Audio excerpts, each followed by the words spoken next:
This matter comes before the court at this time for hearing on a warrant to show cause alleging probation violation.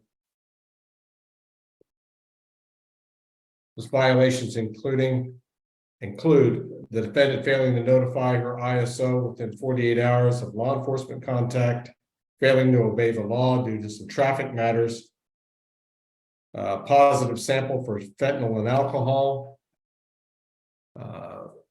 allegations 4, 5, 6, and 7 all deal with submitting positive fentanyl tests.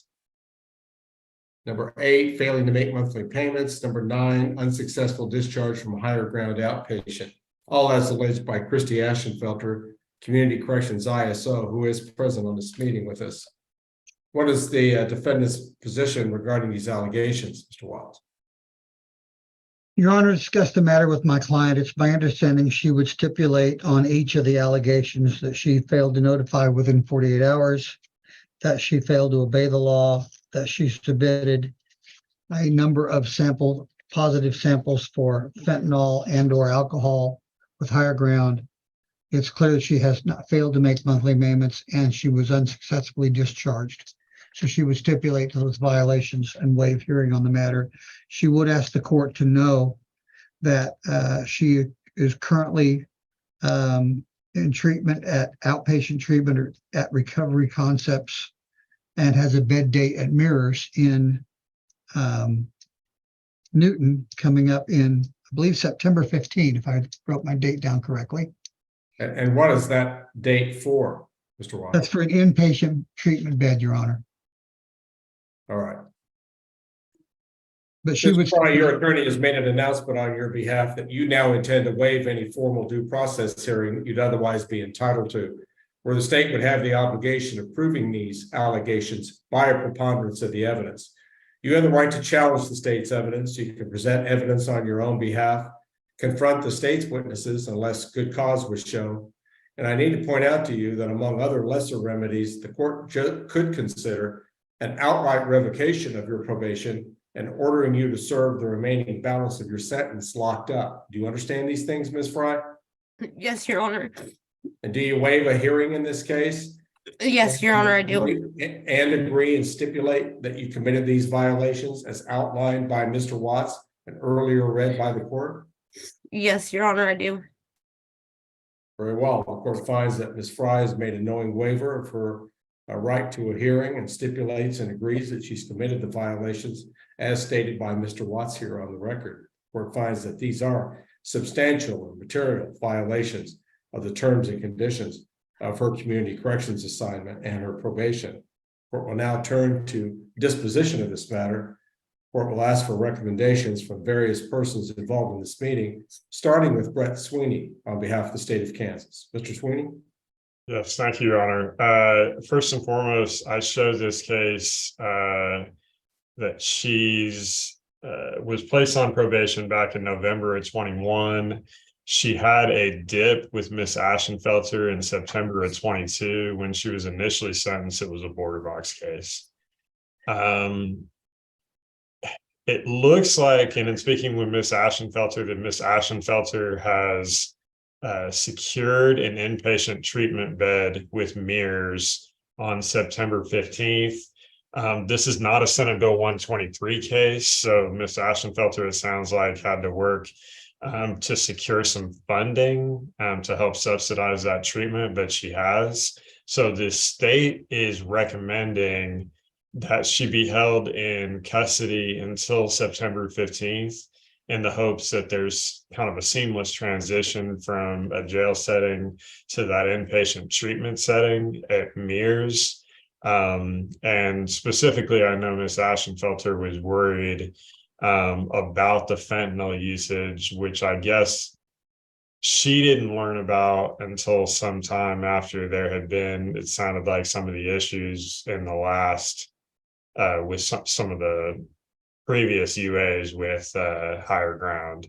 So we think that that's needed. That would be approximately about a 41 day jail sanction, and then placed into inpatient treatment and then back on community corrections probation with all the same and previously ordered conditions, and then would ask the court to look into costs and fees additional as well. Very well, Mr. Sweeney. Mr. Watts, your recommendation to this court? Your Honor, I understand the state's recommendations, and there's a part of me that thinks that that makes some sense. My client notes that since her last UA in March, she has submitted, or she alleges, she tells me that she has submitted a number of samples since that time and have come up clean on those samples. So she is making progress in that use. She noted she just started a new job, but was concerned about, should the court order a sanction, how she might do that and keep her job. I know that ordering her into custody until her inpatient time in Mirrors would probably effectively end that new job. Judge, she should be ordered to enter that treatment facility in Mirrors, and there probably should be a sanction in the meantime. My concern is that the progress that it seems like she has seen in that time, and that she's now providing clean UAs and has a job waiting on her, may well be lost by remanding her to custody until that mid-September date. Judge, I'd recommend a sanction period that the court believes is appropriate in the 5 to 10, maybe 15-day range, and an order to place her back on probation with an understanding or an order that she enter that treatment program at Mirrors and Newton. Understand your recommendation, Mr. Watts. What are your fees in this round of representation of this client? Judge, this would build the bids at $800. Thank you. Ms. Ashenfelter, as the ISO from Community Corrections, in essentially supervising this case, do you have any additional recommendations or remarks? No, Your Honor. All right, thank you. This time the court will address the defendant, Ms. Fry, personally, and I'll ask her if she has any statements that she wishes to make in mitigation of punishment or anything further that she would like to present to the court. Ms. Fry? Yeah, Your Honor, I'd just like to say that, there is no excuse for my actions. However, the last 4 or 5 months, I have not been using. I've been passing my UAs. I'm back in treatment. I'm want to go to inpatient treatment, so that's no doubt about that. I did just submit a UA too this week on Monday. That was clean. I had surgery on my hand and I was off from work for a few weeks. I'm now back working. And I'm back in guidelines with everything I'm supposed to be doing. And I would just ask that maybe adopt the recommendations for a shorter sanction. And that's all, Your Honor. What kind of work are you currently doing, Ms. Fry? I'm CSR customer service representative, and then I also take care, do home health care. All right. Thank you. Court is prepared to rule on disposition. Previously, it had made a finding that there were substantial material violations of the terms and conditions of probation in this case. The court overlooking law enforcement contact issues and essentially the traffic matters, which the court certainly can't bless this defendant doing, nevertheless, doesn't provide this court any real direction about how Janie Fry is doing. The court's greatest concern, Ms. Fry, is multiple sample positives for fentanyl. You are a border box case, which means that the court had the discretion at time of your original sentencing just to put you in prison and not even give you an opportunity for a community-based alternative. But the court resolved doubts in your favor. I wanted to see you make it in the community. I didn't want to see you in prison, with the idea that you would seek rehabilitation and treatment in the community, be successful at that, become gainfully employed, and stay clean, or at least close to being clean at a minimum. The fact that you're being consistently involved with one of the most dangerous street drugs that anyone could concoct boggles my mind. You know better. People are dying from this drug. Surely you know that, and yet nevertheless, you're having multiple contacts with it. Now, you claim today on the edge of prison that you've come clean. I don't know what along the line here you didn't understand about being clean before now. Is it because you really think that you're truly facing prison now, that you're finally starting to turn it around? I don't know. The court considers you to be a great risk to return to the community. Quite frankly, I would rather see you in prison than see you dead from a fentanyl drug overdose. And you don't seem to be able to make consistently good decisions about staying away from it. In looking at the allegations on your warrant to show cause, it almost suggests to this court, Ms. Fry, that you're just a total failure on this community corrections program. The only thing that changes that in the view of the court is that you have had some recent indications that maybe things are improving. And this court really does hate to interfere with that. I like the fact that you apparently are having some clean UAs now and that you're working, but you have such a track record of failure on this long-term probation that this court granted you that the court's not going to ignore that, Ms. Fry. However, I'm not willing to declare this a total defeat either. And I believe Mr. Sweeney's recommendation to the court is sound, and the court will adopt it.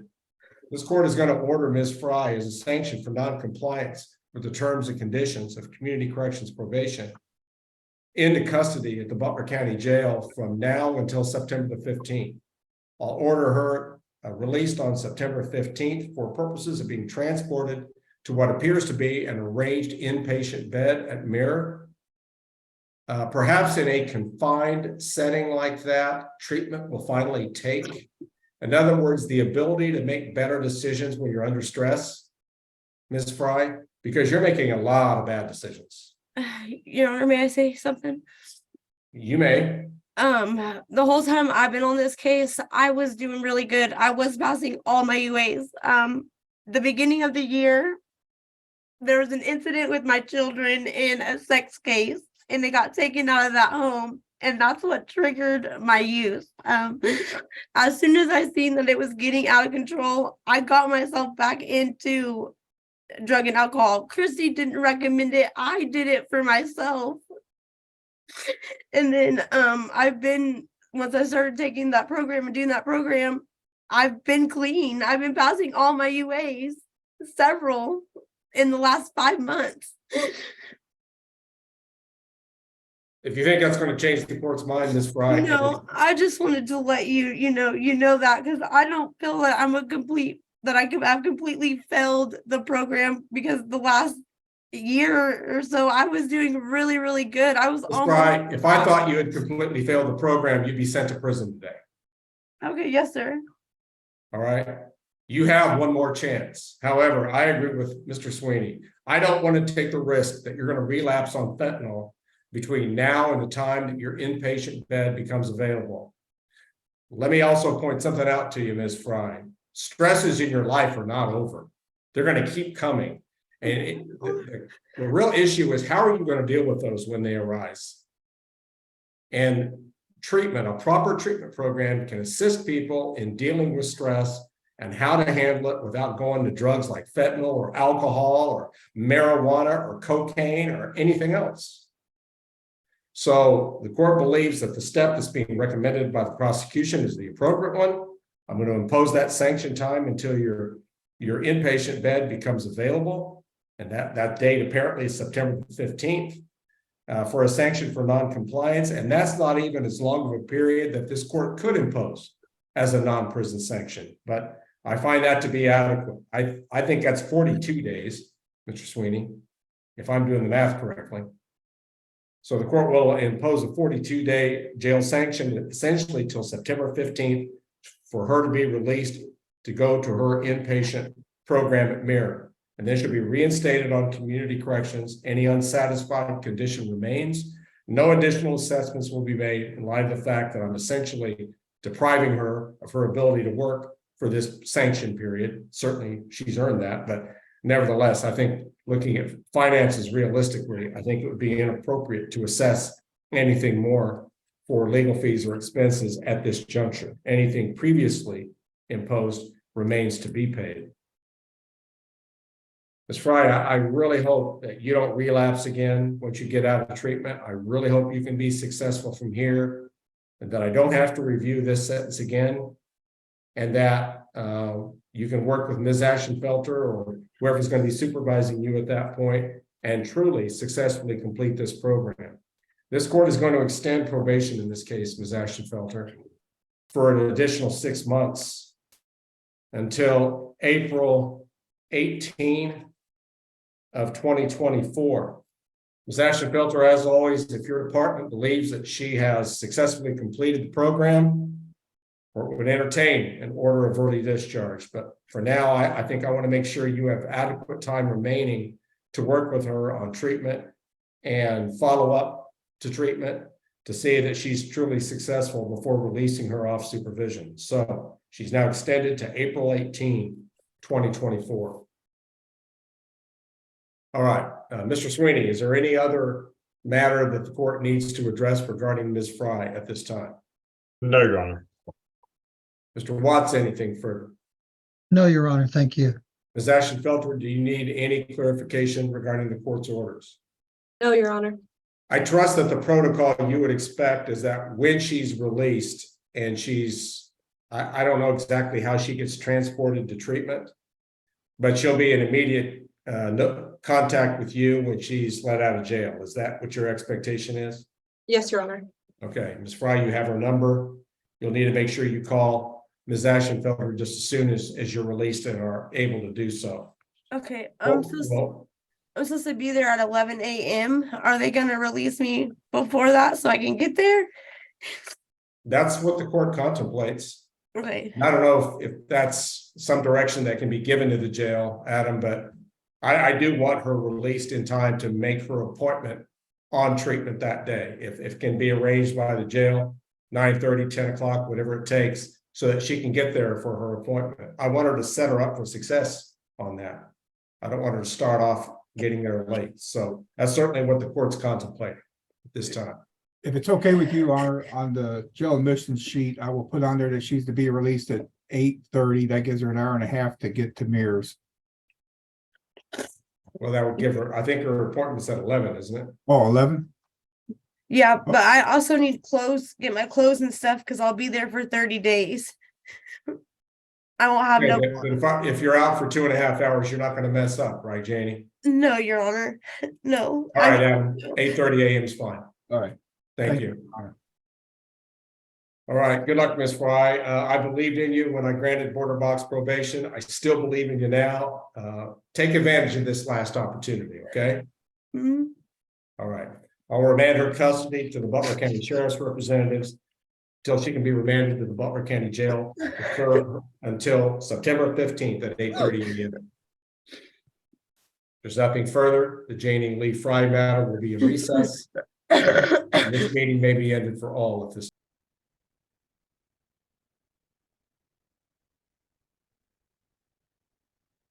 You're Janie Fry. Yes, sir. All right, I've got two cases set, both entitled State of Kansas versus Janie Fry, 20 CR 387 and 23 TR 414.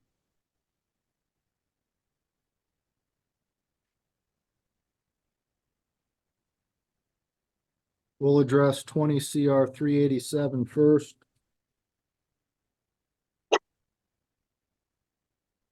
This is a warrant to show cause, Ms. Fry, alleging you violated the terms and conditions of your probation.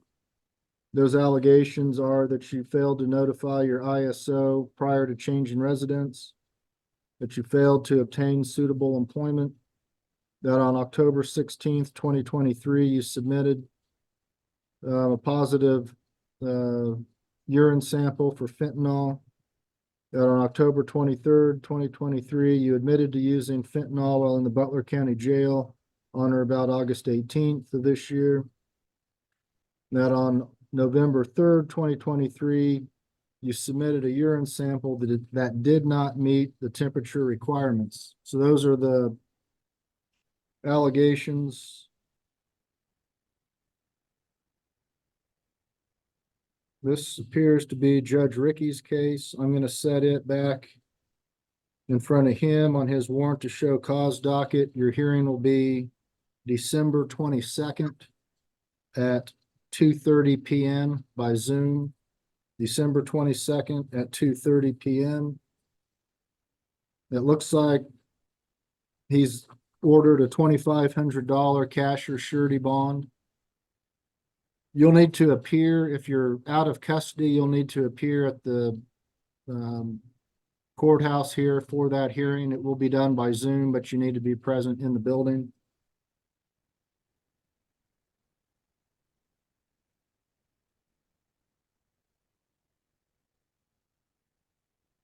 I'm going to reappoint James Watts to represent you in this case.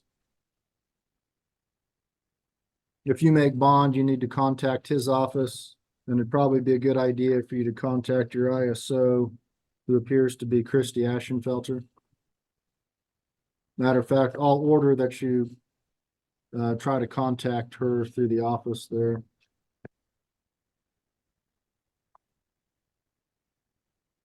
All right, in 23 TR 414.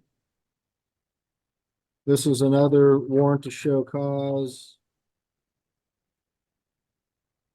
The same allegations I just went over in the other case are the same in this case. I'm not going to go through them again. This case is in front of Judge Webster. She's already set a bond also at $2,500 cash or surety. So you have two separate bonds you'll need to make.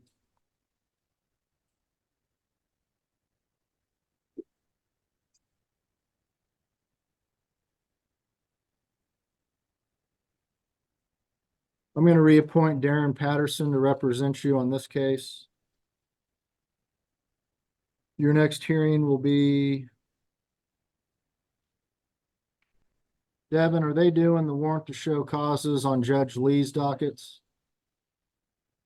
Your Honor, I believe they are, but I was informed that Judge Lee's dockets are getting fairly heavy.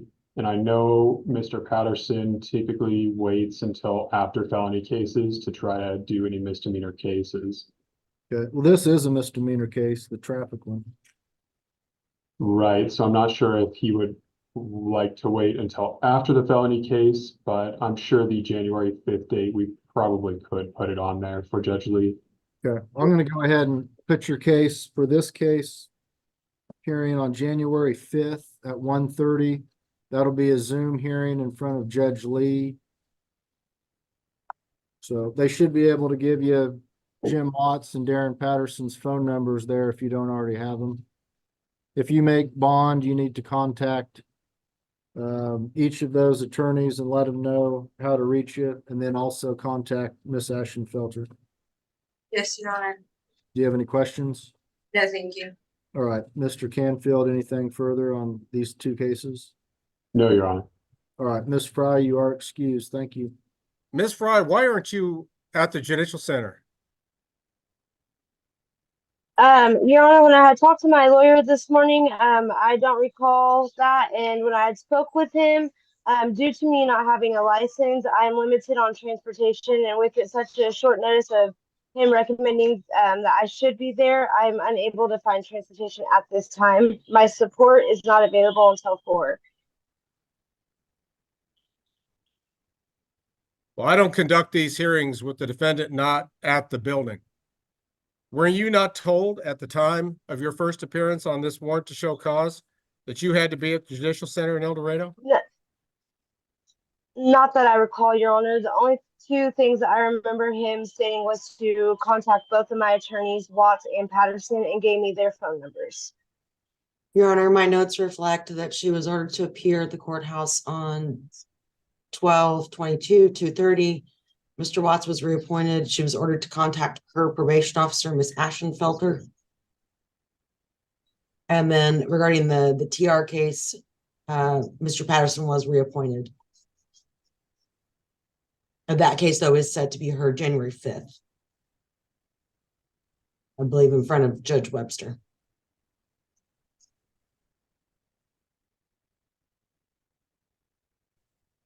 Well, Ms. Fry, I don't want to go forward with this hearing. You are supposed to be at the Judicial Center. I'm not going to allow you to do something different than what you were ordered to do.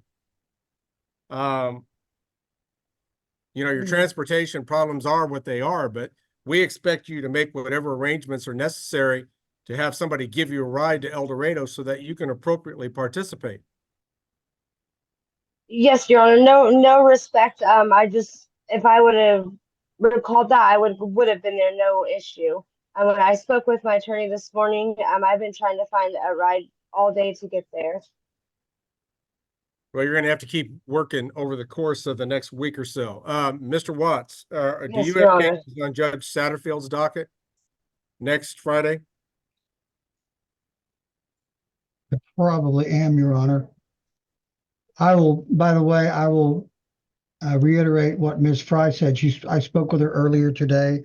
As Your Honor has noted, as I told her, generally, these hearings are done in person, and it was likely that she was told to be here in person. However, I was not at a first appearance, nor do I have a docket sheet or a bond sheet from it.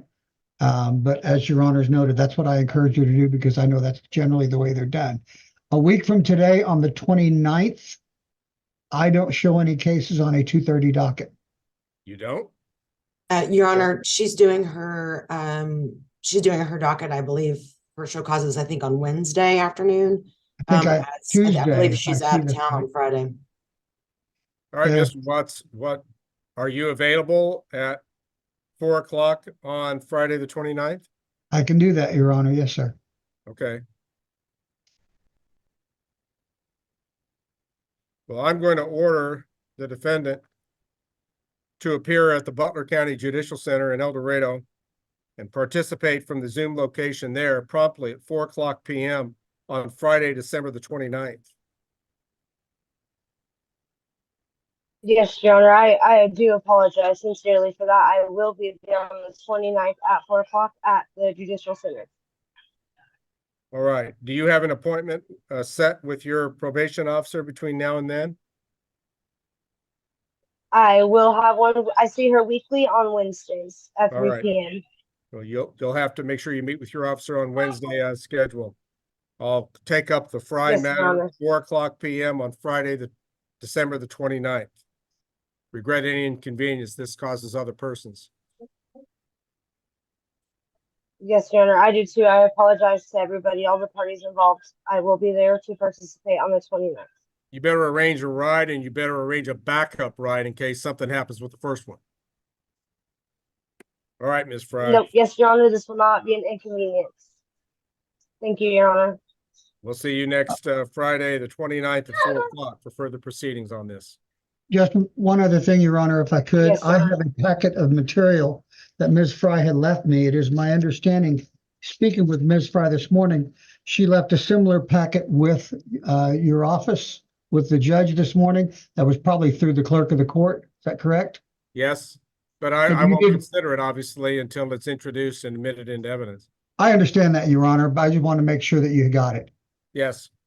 Okay. And similarly with this, with the county attorney's office, I understand.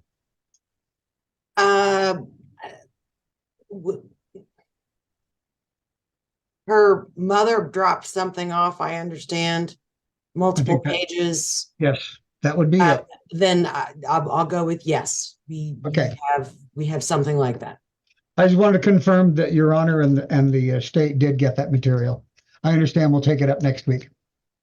All right. Thank you for your scheduling flexibility, Mr. Watts. Ms. Norris. All right, I can go ahead and release Janie Fry from the meeting at this time. Thank you, Your Honor.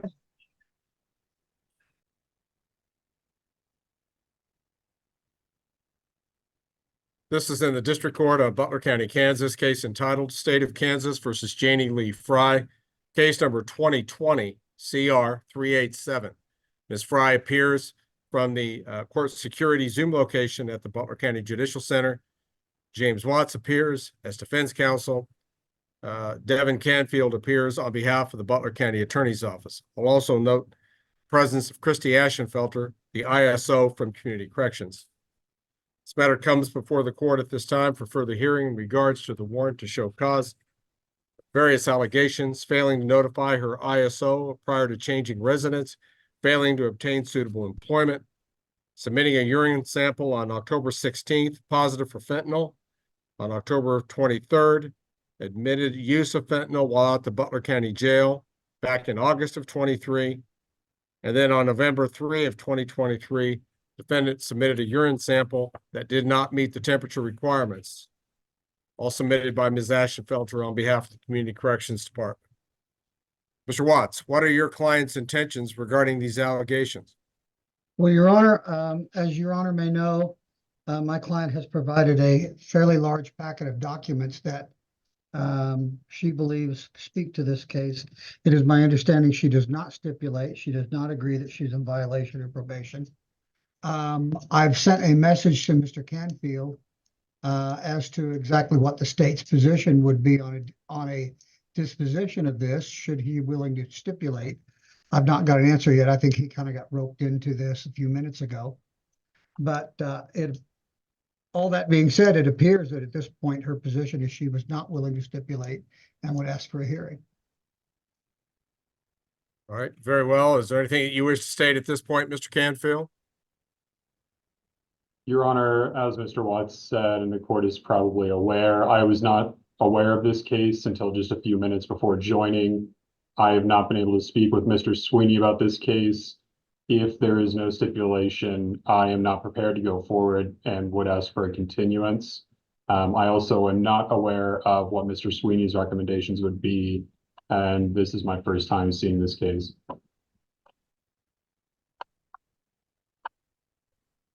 So at this time, Your Honor, I believe the state would be requesting a continuance. Position on the continuance, Mr. Watts? Judge, I understand the position Mr. Canfield's in. My clients come to El Dorado at court security as the court required her to do so. She has provided some factual documentation that she believes supports her position. But as always, probation revocation matters, the boundaries of the standard here is fairly low, and she is at significant risk. I don't know that we asked my client, do you have a position on whether we want to proceed today or push it to a later date? If we need to continue, I want everyone to be fairly prepared for this. I understand. Mr. Watts, I hope you understand that even though this court has received a packet of documents, I haven't considered any of that. None of it's been admitted. And I don't know what it is or what its content would be, or if it's even admissible. I understand that, Your Honor. I just wanted to make sure the court had those documents, and I have them in a format that I can share with witnesses should that be, should we go to hearing. Well, I hate to put Mr. Canfield in a bad position, but that's because his office apparently went home early. Mr. Sweeney was on a hearing with this court just a little while ago.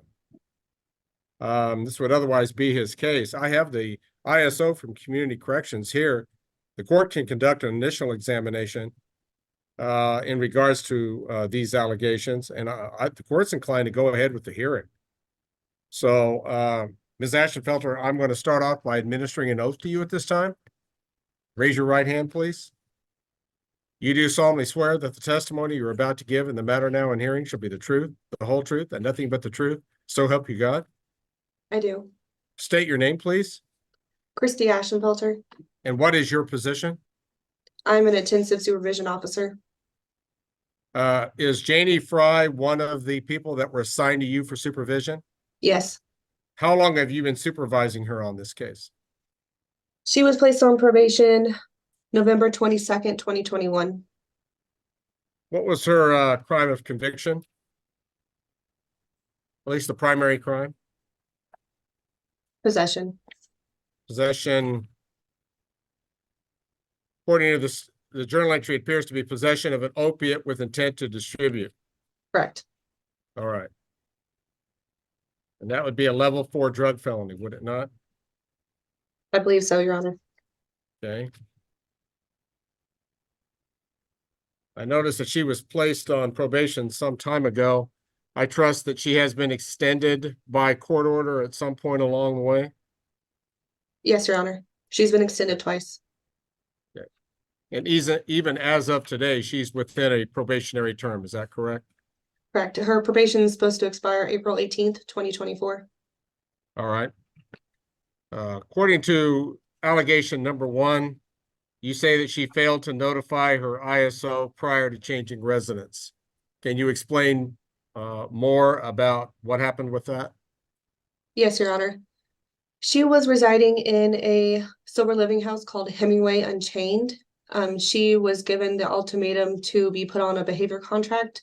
From what I was told, she refused to do that, and so she was evicted at the beginning of November. And she failed to notify me when she moved out. Okay.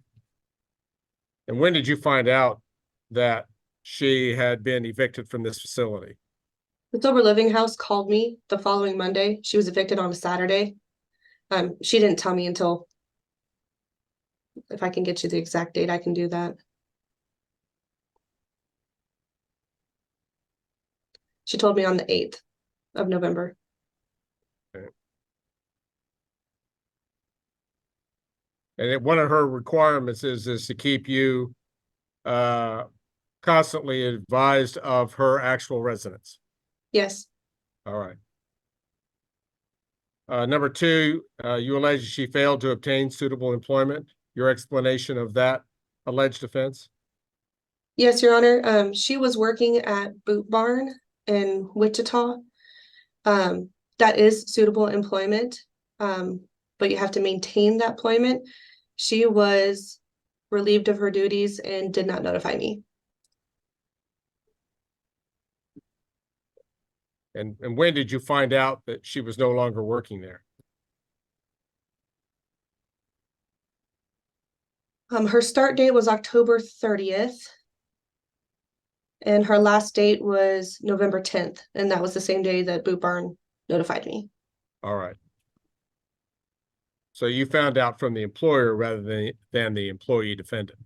Correct. All right. Number 3, you allege on October 16, 2023, the defendant submitted a urine sample positive for fentanyl with Higher Ground. I'm not sure what much I could add to that, Your Honor. How did you know that she had submitted this urine sample? Higher Ground sent it to me. Okay. And Higher Ground, it was some sort of treatment facility that she was engaged with at that time? Yes, it's an outpatient provider. I see. Number 4 alleges on October 23rd of 23, 1 week later, the defendant admitted to using fentanyl while in the Butler County Jail back on August 18 of 2023.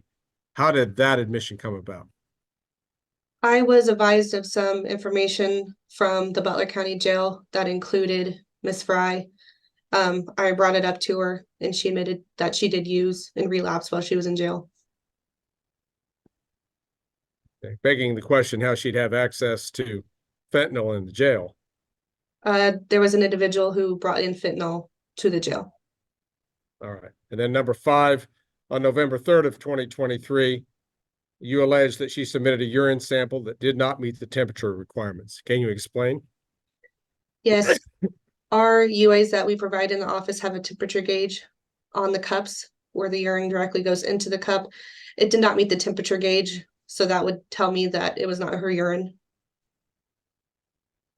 Okay. How does the Community Corrections Department look at such a urine sample being given as a proposed test for drugs? Well, you're essentially altering a UA, so it's a violation in our office. All right. Very well. Mr. Watts, do you have questions for Ms. Ashenfelder? I do, Your Honor. Thank you. I'll just take these one at a time. It's my understanding, Ms. Ashenfelder, is the requirement is that she report to you prior to changing residence or employment. Is that correct? Yes. And as a general rule, when someone moves, they know they're going to have to move. They kind of plan it, sometimes short, sometimes long, but you generally know you're going to move. Fair? For the most part, yes. For the most part. Okay. In this case, she had no choice as to whether or not she would move, did she? She did have a choice. She did. May I, Your Honor, may I do a screen share? You may, if it's relevant to the questions you're asking. It is, Your Honor, I believe, if I can figure out how. I had it a moment ago. How do I do that? The share screen down at the bottom, that's There it green. is.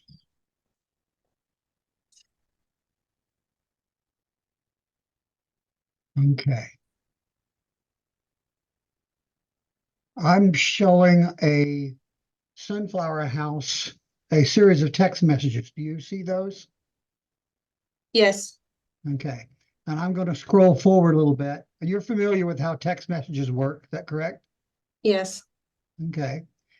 And scrolling back a little bit, I have a start date of November 4. Is that the date that she was out of Sunflower House? yes. Okay. Now, if I scroll forward, it appears, and again, it appears, and I can get some testimony from Ms. Fry to lay foundation for this in a moment if we need to. Would you agree this appears to be a string of text messages involving Sunflower House? Yes. Okay. Have you seen this string of text messages before? No. Okay.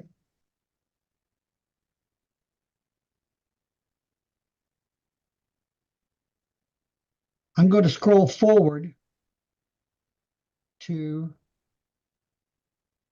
this page. Do you see? It says Mandy Sunflower House at 6:38 a.m. at the top. Yes. Okay. And this appears to be a group of text messages from Ms. Fry to, and I don't know the name of the person at Sunflower House, but someone at Sunflower House. Would that be fair? I would suppose so. Okay. And Your Honor, I would just like to say I apologize. I was speaking with someone in my office when this was first shared. I would object to hearsay evidence, but as it is untimely, I understand if the court would overrule that objection. Well, it does appear to be out-of-court statements made by someone other than someone present on this meeting, Mr. Watts. It does, Your Honor, and I guess the state didn't bother to subpoena, nor did I have any ability to subpoena the Sunflower House director to lay the foundation for it. I can call Ms. Fry herself to lay foundation for the document before us. I'll overrule the objection at this time. I'll allow this to go on. Okay.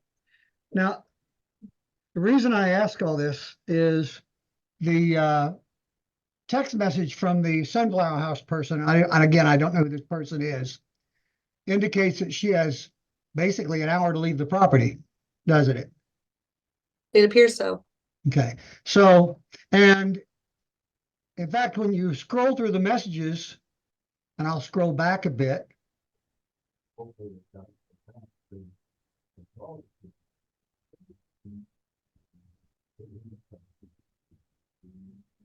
Would it appear or seem to appear that Ms. Fry did not want to leave the Sunflower House? She was objecting to the eviction?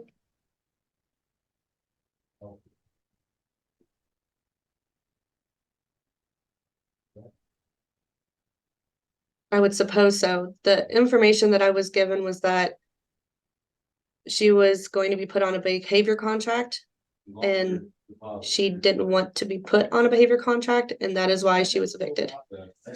So all of this I've never seen. Okay, we'll take it up with Ms. Fry here in a moment.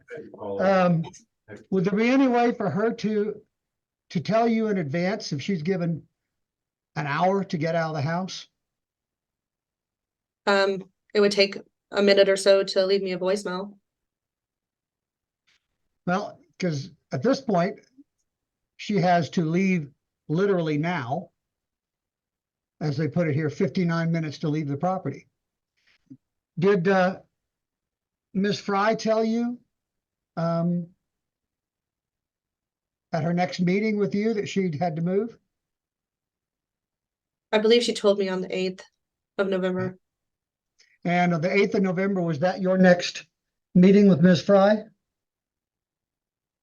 I believe so. I'd have to look. Okay.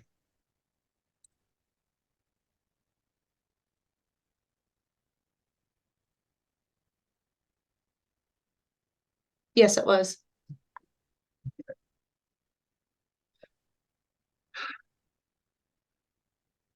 So it was factually near impossible to tell you prior to moving that she moved out of the house.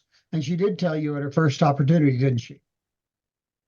Well, the reasoning that she had told me that she moved out is because she didn't want to be put on the behavior contract. What I'm trying to get at is that she could have called me on Monday to let me know, Okay. because from Monday until the 8th, when she let me know at her appointment, I didn't know where she was residing, and she is also a registered offender. Your Honor, asked to strike as non-responsive. That's not the question I asked, ma'am. Re-ask the question, Mr. Watts, and would she Ms. have- Ashenfelter, answer it narrowly. Would she have any ability to tell you prior to being evicted literally now? No, And her next appointment with you, she did in fact tell you. yes, Okay. Now, I note the second one is failed to maintain suitable employment, and you indicate employment at Boot Barn. Is that correct? yes, Okay. And you acknowledge that she was in fact working at Boot Barn, correct? for a period of time, yes. Okay.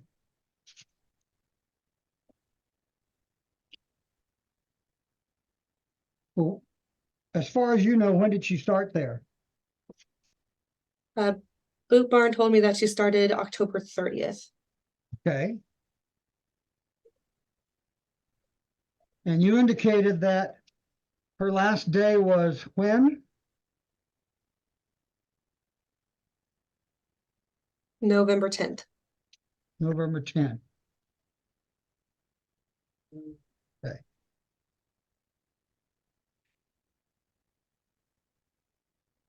You filed this motion to revoke on November 8th, correct? Yes, Okay. And as of November 8th, she would have been working at Boot Barn, wouldn't she? By your own testimony. yes, it appears I made a mistake on that one. Okay. So at least, in fact, at least at the time of this revocation request, she in fact did have suitable employment, didn't she? Yes, at that time.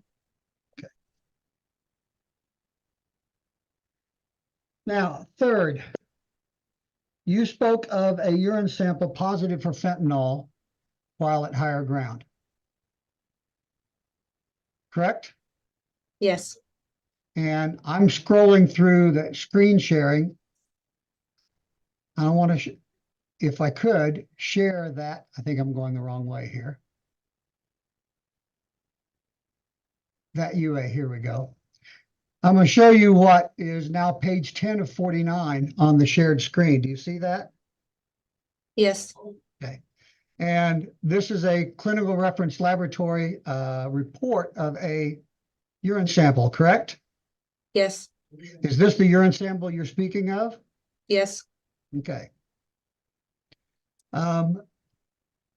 Did you also receive with that the letter from higher ground? yes. I have nothing further. Okay. And the letter from higher ground speaks specifically to the positive UA on October 16, does it not? It appears so. Okay. And that letter from higher ground speaks specifically that the positive of fentanyl on the 16th is a byproduct of previous fentanyl use, broken down, but does not suggest new use, doesn't it? That's what's written in the report. Okay. So the UA tests for fentanyl, but it doesn't really test for fentanyl. What they found, in fact, was a metabolite for fentanyl being broken down, correct? Yes, Okay.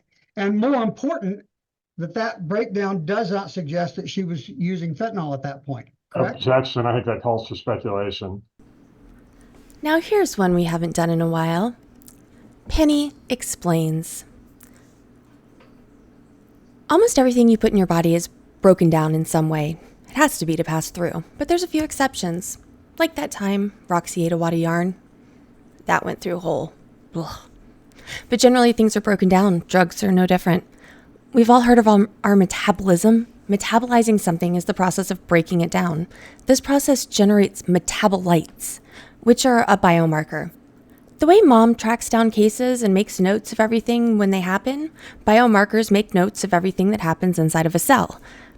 And just like Mom loses her notebook eventually, metabolites are eventually excreted through the body through those P words that we're supposed to do outside. Different drugs produce different forms of metabolites. Some stay in your system longer than others, but the important thing is the metabolite would be present after Roxy pooped out the yarn. Generally.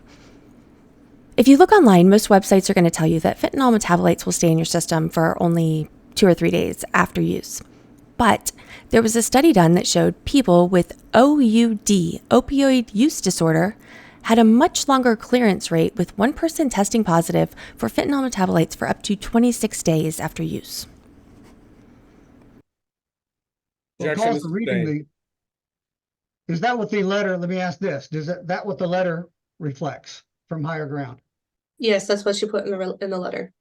Okay. And let the record reflect that Brett Sweeney has relieved Mr. Canfield as the And Your Honor, prosecution representative. I apologize. This case had skipped my schedule. I'd already gone home and I came back, so I apologize for the dress and the lateness here. Very well. Let us proceed. That letter from higher ground, in fact, speaks of a second UA that, let me see if I can find it here, that she passed, does it not? See if I can find it here. It mentions one on November 2nd. Yes, on November 2nd.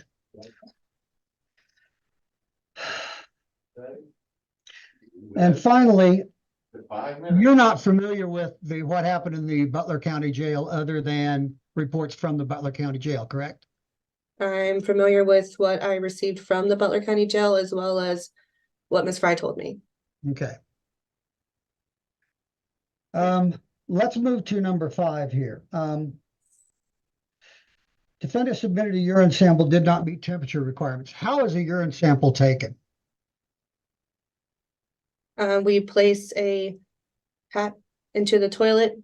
The urine goes into the hat. The urine's then transplaced into the UA cup and then tested. Okay, now please understand, I've never done this, so I don't know. What is a hat? It's just a medical grade hat that goes in the toilet. Okay, that doesn't help me very much. What are we talking about here?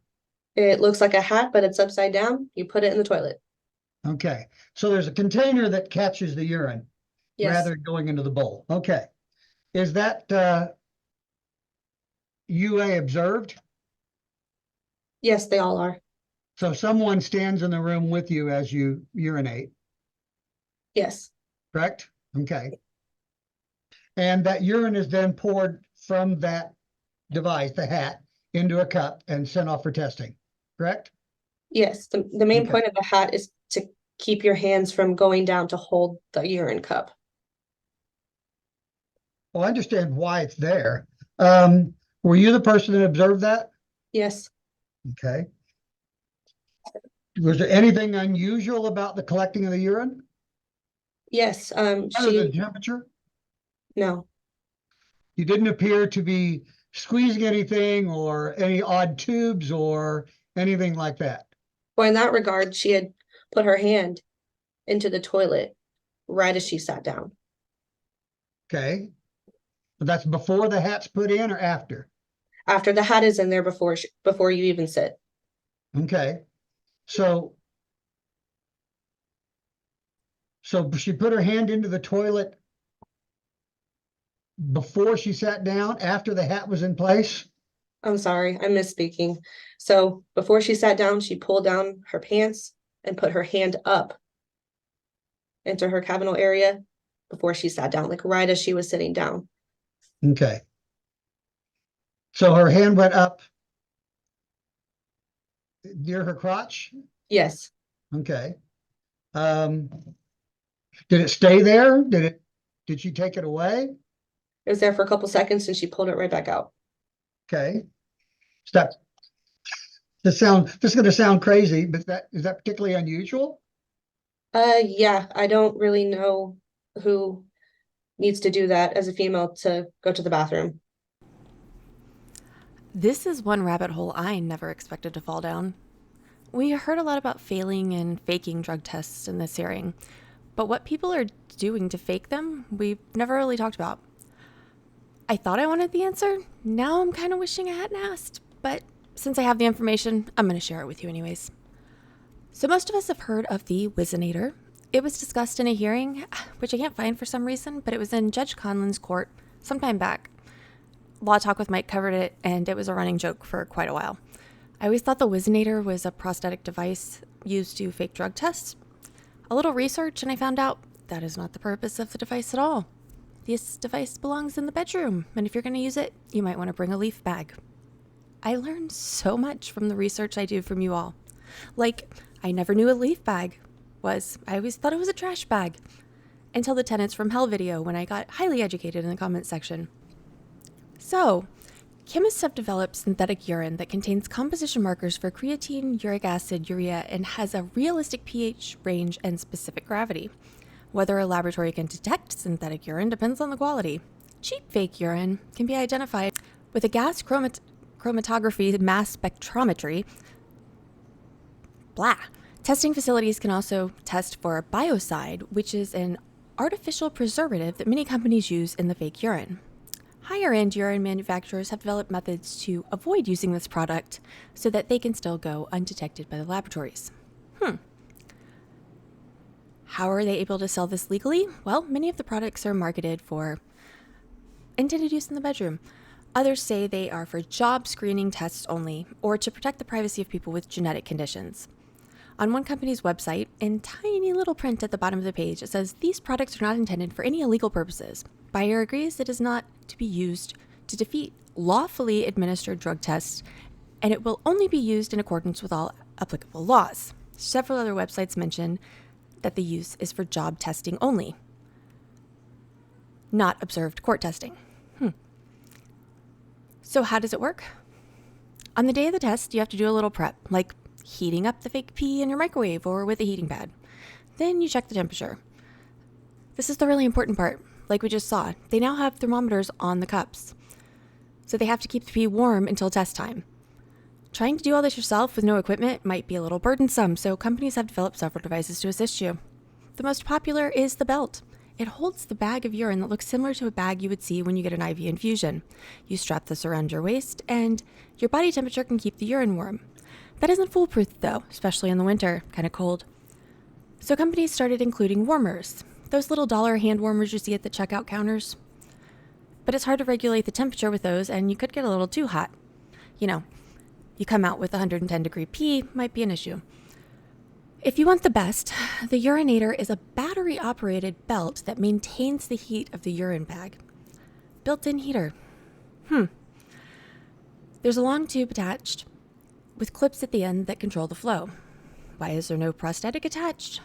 Well, to keep the product gender neutral, of course. And also because it should only be used in unsupervised tests.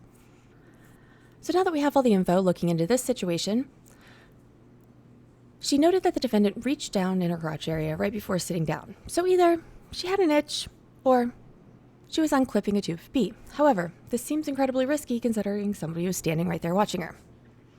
There's really no way to tell. There's also the possibility that the thermometer built into the cup was faulty. So many possibilities. So much information to process. Now you know. Okay. Okay. So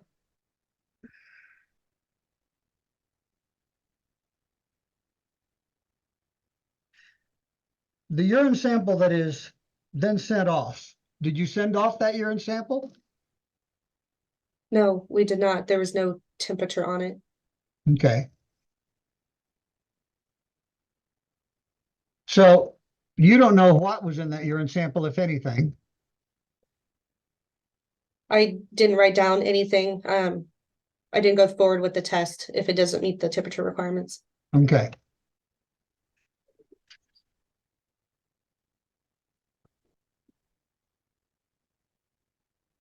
If a person doesn't meet the temp, again, I've never done this, so I'm acting kind of a little out of ignorance here. The urine is observed, a person's urinating, it's observed, correct?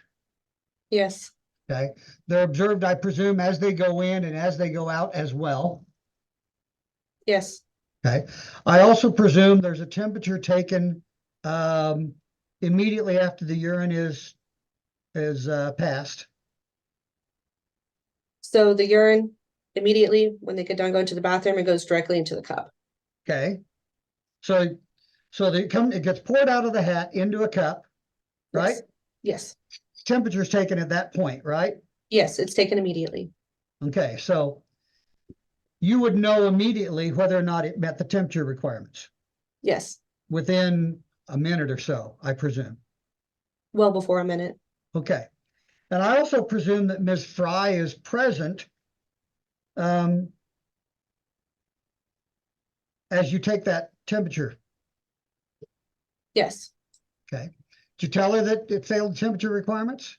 I did. Okay. What'd she tell you? She said that it was her urine. Okay. Did you conduct any sort of search of her person to see if there was something that could have passed the urine? No, Did you ask her if she could do that? I did not ask to search her, no. Why not? Seems an obvious question. Well, normally, when clients are bringing in urine, it comes in a baggie and they pop the baggie. So once that urine drops, there's nothing remaining inside.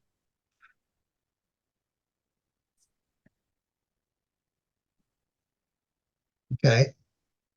I have to ask, and again, I don't know, I've never done this. I'm completely unfamiliar with this. Pops the baggie, where is the baggie? In the vagina of the client. Okay, and that's not a search you're gonna want to do, and I get that. Okay. I don't think I have any other questions. Thank you. All right, Mr. Sweeney, do you have any questions on behalf of the state? Just I will maybe, tell you, because I don't think you were present, that the court conducted an initial examination just to allow the witness the opportunity to provide testimony regarding each of the 5 points on the motion. So you may proceed with any additional questions you might have. thank you. And Your Honor, it's going to be just a few questions related to what I've heard. But Ms. Ashenfelter, can you tell me what Ms. Fry told you regarding drug usage inside the Butler County Jail? Yes, if you give me just 1 second to find my notes on it. Yes.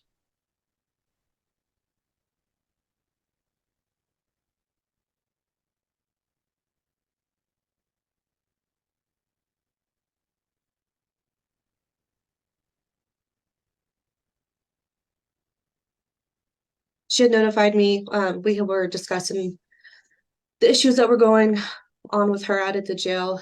She admitted that she had a lapse in judgment and that she made a bad call and that she had used some fentanyl when she was out at the jail. And that was simply the gist of the conversation. Okay.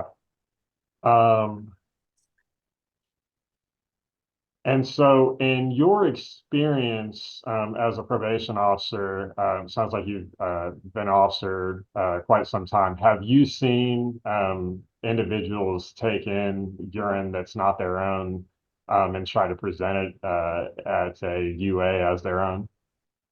Yes, it appears clients have been doing that a lot more here recently. So you currently had kind of a rash of incidents of this sort of thing? Yes, with multiple clients. Okay. And the thought is then, of course, that the urine has been transported from somewhere else. Yes. Okay.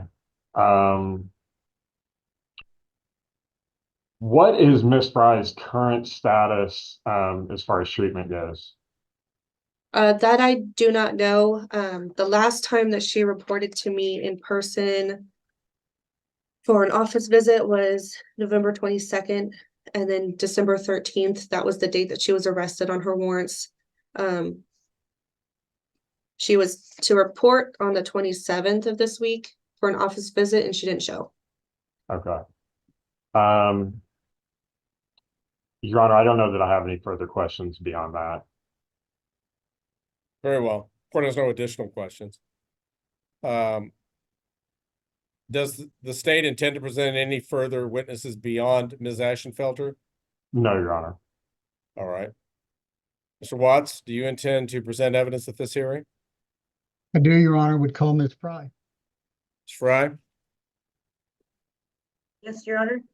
I trust you wish to testify in this matter because you could remain silent here. Yes, I do, Your Honor. All right, raise your right hand, please. Right hand. Oh, sorry. You do solemnly swear that the testimony you're about to give in the matter now in hearing shall be the truth, the whole truth, and nothing but the truth. So help you God. So help me God, Your Honor. Very well. Mr. Watts, you may question the witness. Thank you, Your Honor. Ms. Fry, as an initial matter, I want to go through the documents that I've been showing the court and counsel and Ms. Ashenfelter. Do you have those? Can you see those on the screen as well? Yes, sir, I can. And you're familiar with a packet of documents, is that correct? Yes, yes, sir, I And am. you brought that packet of documents into my office. I then forwarded them to the court and counsel. Is that correct? Yes, Your Honor. Or yes, sir. Not there, at least not yet. And I know you can't scroll through it, but does this appear to be from that packet of documents? Yes, sir, it does. Okay. Now I'm going to scroll to the document that looks like the 12th page of 49 on that packet of documents. Are you familiar with that? Yes, I am. Okay. What is it? That looks like the one I'm seeing on the screen is a text message from me and the owner that runs the Sunflower House, Mandy. Okay. So just so we're clear, Mandy, when it says Mandy Sunflower House at the top of the screen, is that the person that you're receiving the text message from? Yes, sir, it is. Okay. And the messages that have a little bubble on the right side as we look at them, are those yours outgoing or those incoming? The one that is from me, that is outgoing to Mandy. Okay, so the statement here, I never took fake pee or got high. I passed the UA and used a hat. That's you to Mandy, is that correct? Yes, that's correct. Okay, and so we're clear, the messages that are on the left side are from Mandy to you, correct? Yes, that's correct. Okay, and so we're clear, and I probably asked this question, exactly who is Mandy? Mandy is the supervisor overall of the Sunflower House that I was residing at.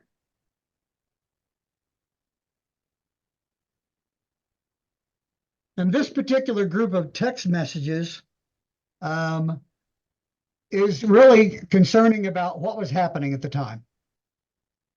Not in that, no. She was talking about my UA with my probation officer in that message right there. Mm-hmm.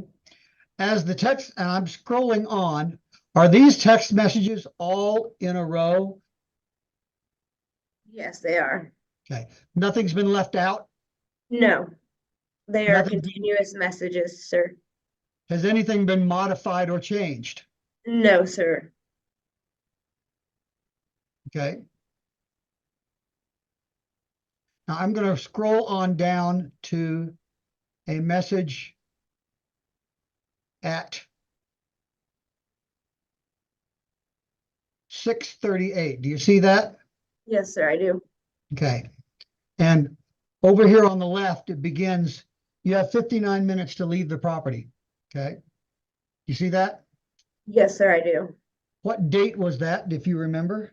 November 4th. Okay. At the time you got that message, was that the first time you knew you were being evicted? Yes, sir, it was. At the moment that that's given to you, When did you learn that you were being evicted?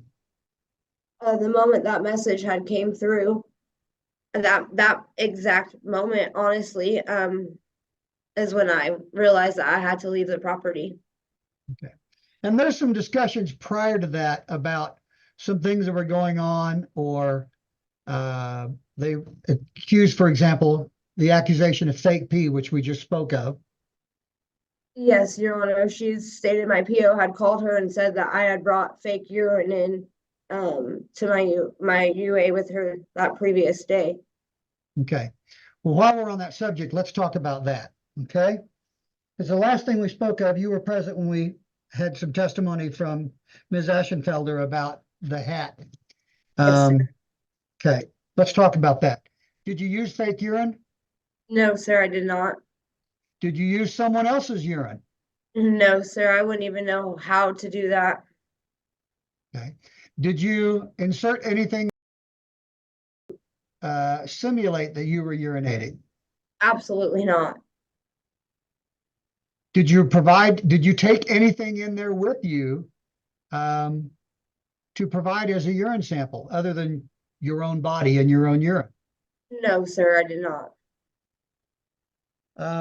When you went in that day on, it looks like November 3, did you know you were going to be a UA'd? No, I did not. Are you typically UA'd when you have office visits? It's random. I don't know until she tells me that moment I have a UA. Okay, so some days when you have visits, you know, and some days you don't. Correct. Okay, approximately how often does that happen? Is it every other one, every third? Honestly, they're random, sir. So I could go several visits with no UA, and the next time she'll want a UA. That's yeah. They're totally random. They're not in any kind of sync order. Every other one or anything like that. They are at her discretion. Okay.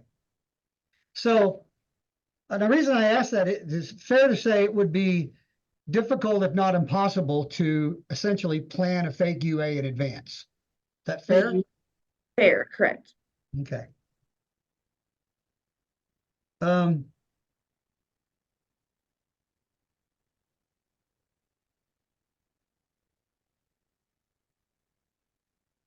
Now, this text message speaks of 59 minutes to leave the property. What property, and it also speaks to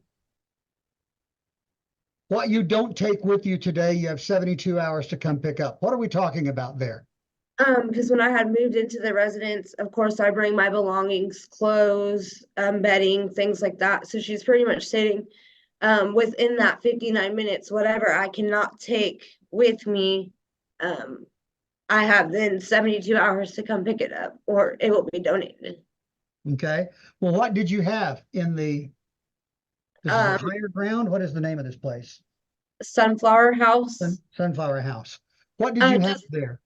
I had belongings, clothing, shoes, just as essentials, everyday essentials to survive, to live, bedding, some pictures of my kids, food, plants, things like that to accommodate my bedroom. Okay. Just more than you could take in an armful in any one moment. Absolutely. In the panic I was in, yes. Okay. And I don't have a vehicle, so I had to call and wait for a family member to come and get me. So you don't have any place to load this stuff up into. No. Okay. Were you able to get your items out? Most of them, yes. Okay. Where did you go? I went to my sister's house that was approved by Christy Ashenfelter prior to going to the Sunflower House. How far away is that? Within a few miles. Okay, so it's relatively close. Yeah, it is still in Wichita, Kansas, sir. Okay. When did you tell Christy that you had to move out? At our very next meeting, that was one of the first things I had brought up to her, that I left the Hemingway house and to the reasons why I had left. Okay. You didn't have a choice in the matter. You were required to leave. Yes. Yes. Okay. Now, let's speak about one other thing.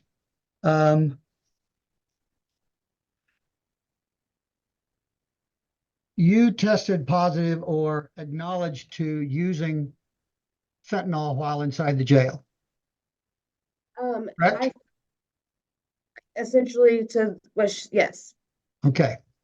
Now let's deal with the obvious. Is it possible to get drugs inside the jail? Yes. Yes. In this particular case, what ended up happening inside the jail? Well, let me ask it this way. What were you in the jail for at the time? I was in jail on a sanction prior to going to treatment. So I had to sit there until my bed date was available for treatment. Okay. So you were in the jail following a previous revocation, is that correct? Unfortunately, yes. Okay. And serving that sanction. Yes, sir. Okay. Now, when you tested positive in the jail, what was the jail's, what was your sanction to the jail, if any? Yeah, I didn't necessarily test positive. It was accusations, that I had some possession of fentanyl, but I did a 35-day sanction in segregation. No visits, no commissary, no nothing. I was in the hole for that alleged incident. Okay. Describe what that means when you say in the hole. What is Uh, that? I was in segregation. I was locked down 27 hours all the day. You don't get any of the amenities, the phone, the tablet, your commissary, anything like that. You said 27 hours a day. That obviously Sure, can't. I'm sorry, 24 hours a day. Okay. I'm nervous and I've been very emotional following this. During that segregation, what is your contact with other persons, if any? I had none. So they feed you 3 times a day there in your cell? Yes, sir. Do you get any time outside to walk around or make any contact with anybody else? No, they do if they're not on a lockdown or have enough staff. They will allow you an hour out where they transport you to a common area where you are monitored and you're allowed to walk up and down. That's it. Okay. In that common area, do you have a chance to speak to anyone or see anyone? Mr. Watts, what No, is the relevance of this line of questioning?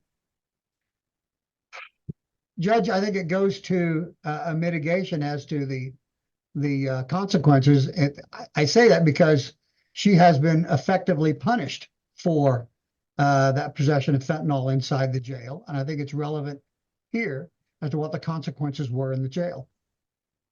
All right, and hasn't she already testified as to those consequences?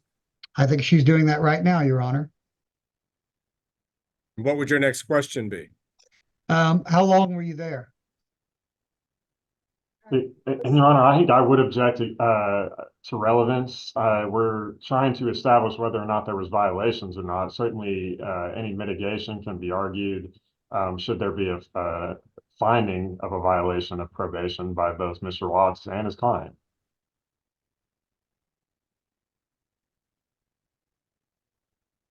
All right, I'll direct the witness to answer that question. How long were you in segregation? 35 days. I'm sorry. 35 days. Okay.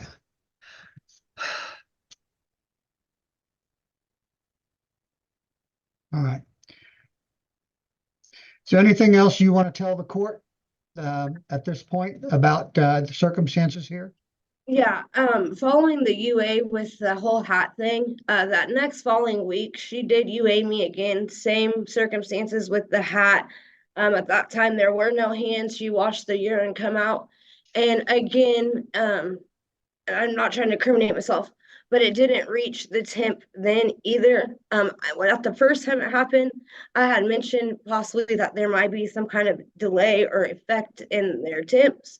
And then that had happened again to me, and I just feel like, and instead of maybe looking into their cups, it was, how am I doing that? When again, she's watching me, there were no hands down there.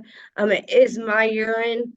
And then when I had did that first UA with her, I had taken a UA with Higher Ground that previous day, and then I seen Christy. So I have no reason to use or try or to take anybody else's urine in but my own. My recovery has been something that I've been very proud of. And I surely wouldn't want to deny myself of my progress or my accomplishment in that.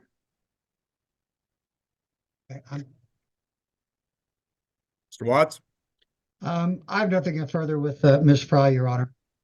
Mr. Sweeney, do you? Maybe just very briefly, Your Honor, just a few questions. Ms. Fry, Mr. Watts was asking you about the text thread between you and what looks like Mandy from the Sunflower House. Have you gone through those text messages? Are you familiar with those? Yes, I am. Okay, so it looks like, and not what's visible on the screen right now, but there's a thread in there that talks about some house rules that involves some minimal rent that's to be paid to the Sunflower House. Are you familiar with that Yeah. text? Yes, I am. Okay, and in there, it looks like you told Mandy from the Sunflower House that you didn't agree with those rules, and that you were just a little bit behind. Are you familiar with that? Yeah, I was one day behind on a little bit of money. Yes. Okay. I'm assuming that when you enter into these houses, they make you sign some sort of formal contracts. Did you do that in this case? No, I did not. Okay. Were you familiar with those rules that you had to pay some form of rent? Yeah, I did. And if you look in the message, you'll see in there where the rules she's stating, that was not in the rule book. Okay. There seems to be, at least from what I can see in the text thread, there seems to be some debate about that between you and Mandy at the Sunflower House. Would you say that's accurate? Yes. Okay, fair. And then you stated, you testified to Mr. Watts that you were proud of your recovery. Is that correct? Yes, I am. Yes, sir. But you did, you also testified that you did use fentanyl inside the jail. Is that accurate? I never testified that I did use. I pled not guilty. I'm sorry. You just told Mr. Watts that on direct, like 10 minutes ago. I don't recall him asking if I used in the Butler County Jail. Okay. And if I may, Your Honor, I think the testimony was she agreed that she possessed some fentanyl inside the jail. That was the allegations against me at the Butler County Jail. Okay. I misspoke. Did you tell Miss Ashenfelter that as well? I felt kind of coarse. She had a piece of paper in front of her, and she had stated that if I admitted to her that I did use that, she wouldn't make me do a sanction. However, at that time, if there was ever to be a warrant placed, that she would then put it in the warrant. So you're saying that you were coerced by Miss Ashenfelter, I guess, to sign a document saying that you possess fentanyl in the jail or use fentanyl in the jail? In the fear of a sanction, yes, sir. Your Honor, I don't think I have any further questions. Mr. Watts, do you? No, Your Honor, thank you. Very well. The court has no additional questions for the witness.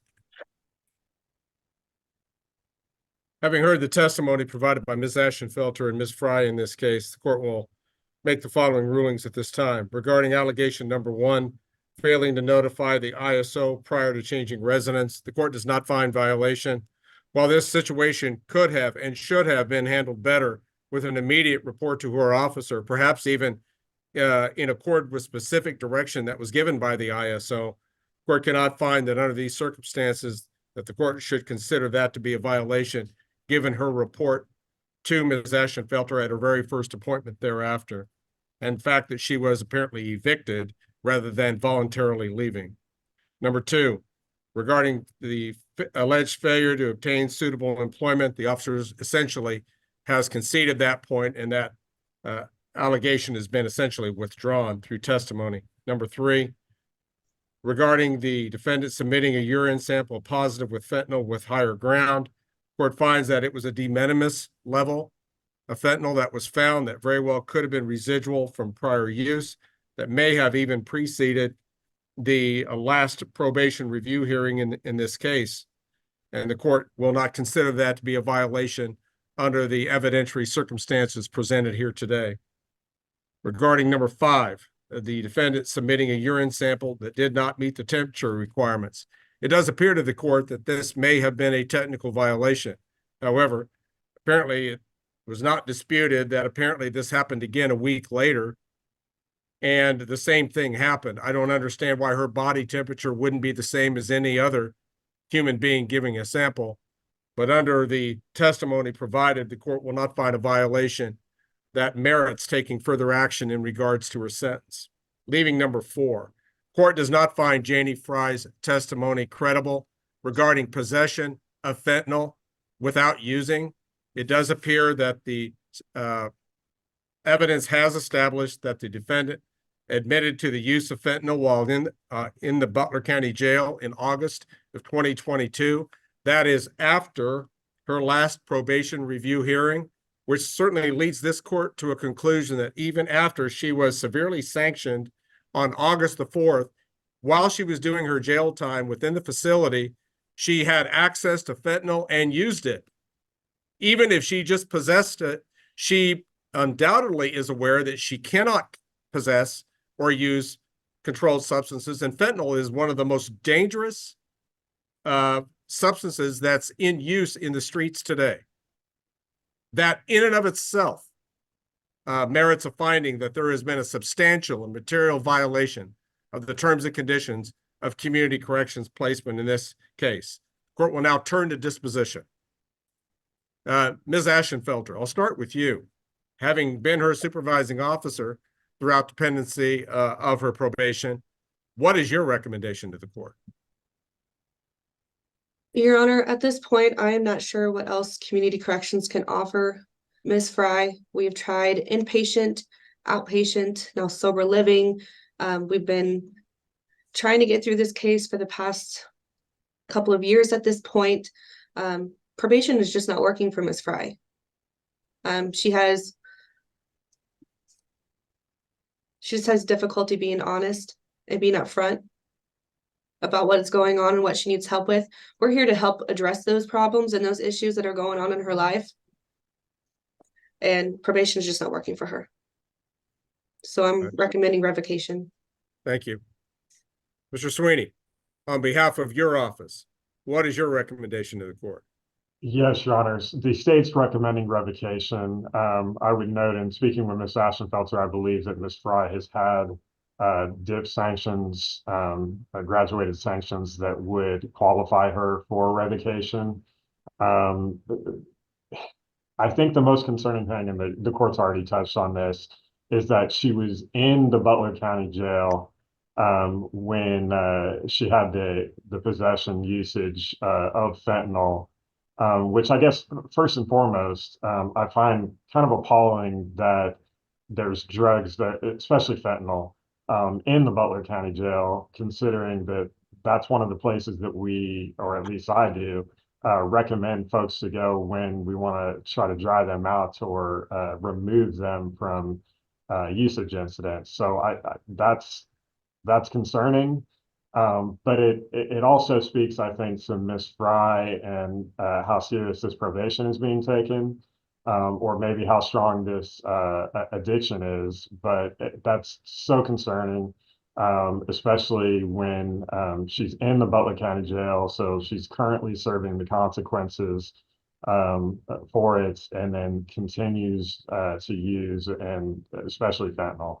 So, given the prior sanctions, and the violations as found by the court, state's recommending revocation. I don't think probation is amenable. Ms. Watts, your recommendation regarding an appropriate disposition? Well, Judge, let me start first with an observation. I'm always amused when I hear the state and frankly, sometimes the court appalled and shocked that there's drugs inside the jail. Frankly, no one should be remotely surprised there's drugs inside the jail. I would agree, Mr. Watts, but I'm also surprised that somebody who's in the trouble like your client was in would use drugs that she had access to within the jail. Well, Isn't that really the issue here? Not the availability of the fentanyl, but rather that she took advantage of that opportunity? Well, with respect, Your Honor, and I may have mischaracterized it, what happened, and the documents refer it, is she was accused of possessing that controlled substance. The jail found her guilty of possession of that controlled substance. She pled not guilty, and the jail on appeal upheld that conviction. And perhaps most important, she served 35 days in the hole as a result of that. I guess we call it a conviction. I don't know that there's anything remotely approaching due process as we think of outside, but whatever passes for due process inside the jail, she served a sanction for that. She served a sanction that the jail believes is appropriate. And the other thing is, and I'm again constantly amazed when I hear this, and sometimes prosecutors, with due respect, judges and probation officers somehow have this idea that we can tell an addict we shake our finger in their face, we say, don't use. And we expect that suddenly everything will be wonderful and they don't use. I have yet to meet an addict who can simply say, I'm not going to use anymore and not use. It does not work that way. It has never worked that way. But even though an addict relapses, shouldn't there be consequences? I'm not saying there shouldn't be consequences, Your Honor. She served them. She served 35 days of them inside the Butler County Jail. And she served 35 days with essentially in isolation with no human contact. With prison, we'd call it solitary confinement. I don't know whether she possessed the fentanyl in the jail or not. The jail concluded she did. She served a sanction for that 35 days. I will also note in that same packet of items, a completion from Mirror of her treatment dated October 13 of 2023. I have no difficulty believing that Ms. Fry is proud of her recovery and at the same time acknowledge that she may relapse. Those two are not incongruous. And given the struggle she's had, what I don't see any point in or any service in is remanding her to the Department of Corrections for looks like 18 months as an underlying sentence. Will there be drugs inside the prison? Yes, there will. Will she have use of them there? Yes, if she wants to. In fact, they're probably easier to get inside the prison than they are outside the prison. And I get that she has been at this now for some time. It's been extended, it looks like, for some time. But she has made progress at treatment as reflected in the mirrors. She has consistently denied in my office, as well as with Ms. Ashenfelder, that she used any sort of fake pee or urine. The court did not so find that. The violation that the court is now finding is a violation that my client has served a significant sanction for already. Now, I want to ask that that sanction be considered in whatever sanction the court imposes here, and that she not be simply remanded to custody. Thank you, Mr. Watts. Ms. Fry, do you have any statements that you wish to make in mitigation of punishment here? Yes, sir. I do apologize for any disrespect at that time at the allegations of the Butler County Jail. I was in addiction at that time when that had happened. Since then, I have went to inpatient treatment. I'm currently still in an intensive outpatient treatment. I have not failed any UAs for Miss Ashton Felter or for my treatment. They've all been coming back clean. I have employment. I got my children in my life. I'm working on getting my money saved up to pay my fines off. I am taking use of the help that I am getting out of this program. I've been successful staying clean. I have a sheet where I'm doing classes outside of here, NA, AA in my free time. I'm trying to be a service and give back to others at this time. And I would just ask not to be sent to prison when I've been making such strides in my life. And I'm very grateful for my recovery and the things that it is bringing.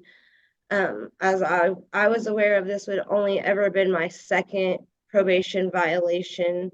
How many do you think you get, Ms. Fry? You were born None. to start with.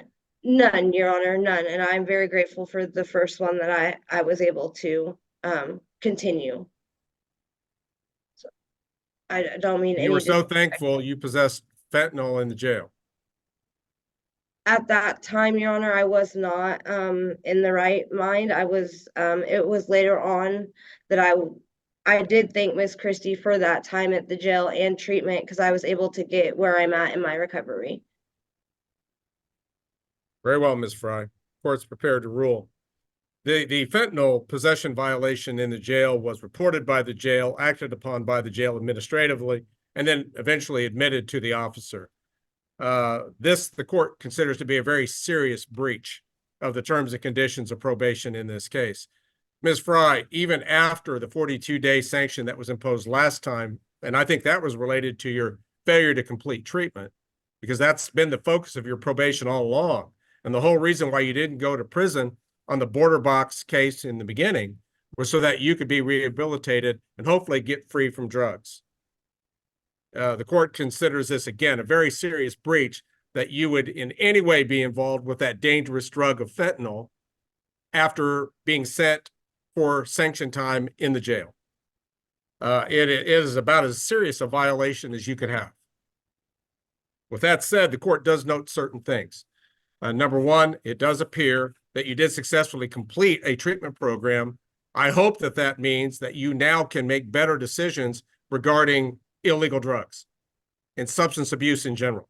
It may mean that if the treatment if you take it seriously and follow up with appropriate aftercare, it can be a great positive step in your life. But again, this voluntary, at a minimum, possession of fentanyl, you must be held accountable for what you did, Ms. Fry. And quite frankly, this court is not concerned with what was done administratively. That is a housing decision within the facility during your sanction time. Rather, what this court will impose at this time is a 60-day jail sanction effective immediately. I'm going to order that Janie Fry be taken into custody to serve 60 days in the Butler County Jail. Court does not see at this point that incarceration in a correctional facility is either necessary or appropriate, but a significant jail sanction should result. That is the maximum amount of time which this court can impose as a probation sanction, and that will be the order today. Janie Fry is to serve 60 consecutive days in the Butler County Jail. I don't think she's got any time on this arrest to credit. Correct me if I'm wrong, Mr. Watts. Judge, I don't know how much time she might have served upon her arrest on this warrant to show cause. I just don't know. Well, I know she may bond.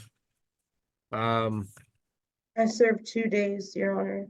All right, well, I'm going to ask the jail to deduct any time that was already served on this warrant.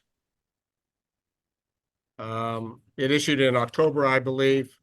So whatever October jail time would be attributable to this case should be deducted from the 60. Then I'll reinstate her community corrections. Quite frankly, I want to take an optimistic approach here. Ms. Ashenfelter, in your professional judgment, if you feel probation needs to be extended in the future, you may submit a request. But I'm going to leave the probation expiration date the same. What I really want to see, Ms. Fry, is that when you get out, that you can actually comply with probation conditions fully for a few months and then perhaps you'll be in a position to be released on this case. That certainly would mean that you cannot have a positive test for any type of illegal substance.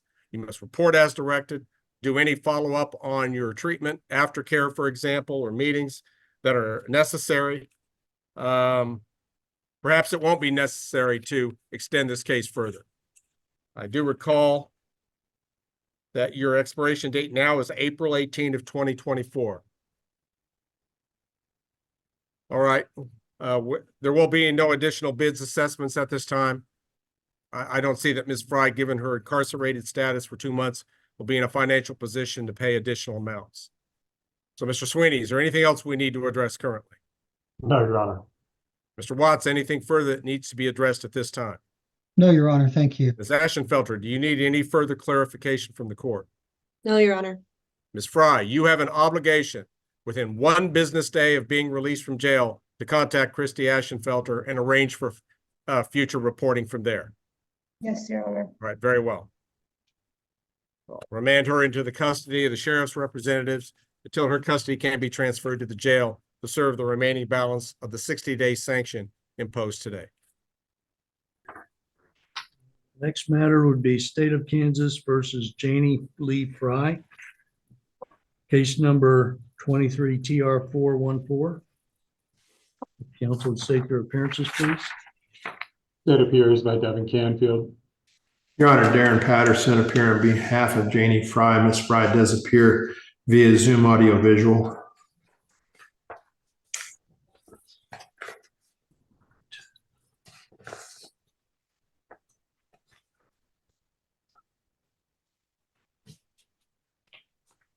I believe we're here today on a warrant to show cause. Yes, Your Honor. Yes, Judge, and I am going to be asking for continuance of that warrant to show cause. I would tell the court the following information in support of that continuance. This is a case where the order of appointment was made on or about December 15, 2023. That at that time, there's a little bit of a lag time for me to get these orders, so I did eventually get the order. And upon that, we then started trying to figure out what this case was about. So on December 29, we had sent off a request to have the request for revocation, warrant to show cause, and any previous journal entries emailed to me so that I could determine what the allegations were and be able to provide legal advice to my client. We did receive those shortly thereafter, which is a warrant to show cause that was filed November 8th, it looks like. I would tell the court, or I guess I'm looking, the warrant to show cause I have doesn't even have a file date on it, so I'm not sure when that was actually filed. But needless to say, Judge, after that, we then tried to get a hold of Ms. Fry. Was unsuccessful because I did find out that she was in the Butler County Jail. When I then went to the Butler County Jail to talk with her, I then found out the day I was out there that she was released from the jail, so that I did not have a chance to talk with her while she was incarcerated either. My first opportunity to talk with her was this morning when she called my office at about 11:30 or so. I would tell the court she's provided me a number of documents and a number of things that I have not had time to decipher, put together, be able to defend her, so that I just haven't had time to prepare for this hearing, Your Honor. All right. I take it you're asking for a continuance then? I am, Your Honor. How long are you requesting? Just to the court's next docket, Judge. Well, my next docket, I believe, is the 19th of January. Yes, Your Honor. You think that'll give you enough time? Yes, I have everything I need now, Judge. So that will give me enough time. Yes. Okay, Mr. Canfield. Well, Your Honor, I have been a bit distracted this whole docket due to this case. Previously, last Friday, Ms. Fry had a warrant to show cause on a felony case with Mr. Watts in front of Judge Rickey. She was sentenced to 60 days and was granted credit for time served for the time that she was picked up on that warrant during that hearing of last Friday. Now, is that case number 20 CR 387? Yes, Your Honor. Okay. However, there was somehow lost in translation that the jail time credit was not for all time served across other issues and not just for the 2 days. So she was released. She should not have been. The 60-day sanction has only had 2 days of jail time credit granted. And so her being out has caused an issue. Additionally, Your Honor, we have been in contact with Judge Ricky's office. A warrant has been signed. The defendant was ordered to appear at the Sally Port today and did not. Court Services was prepared to issue that warrant and arrest Ms. Fry today when she showed up, but she is not. So I apologize for being distracted during this hearing, but there's a few kinks we needed to work out with this case. I would ask the court, ask Ms. Fry to voluntarily report. Mr. Patterson, any comments on that? Judge, I was vaguely aware of some of that because I went out to the jail to try and talk to her. I thought she'd still be there and she was gone. I know that some calculations were made by the jail. It sounds like maybe they're incorrect, but I'm not the attorney on that case. So I don't have any position about whether there is still additional time to be served in that case. And of course, if Judge Ricky issues a warrant, I take no position on that. Well, that case is not before me. She does appear, although apparently does not appear as directed at the Sally Port.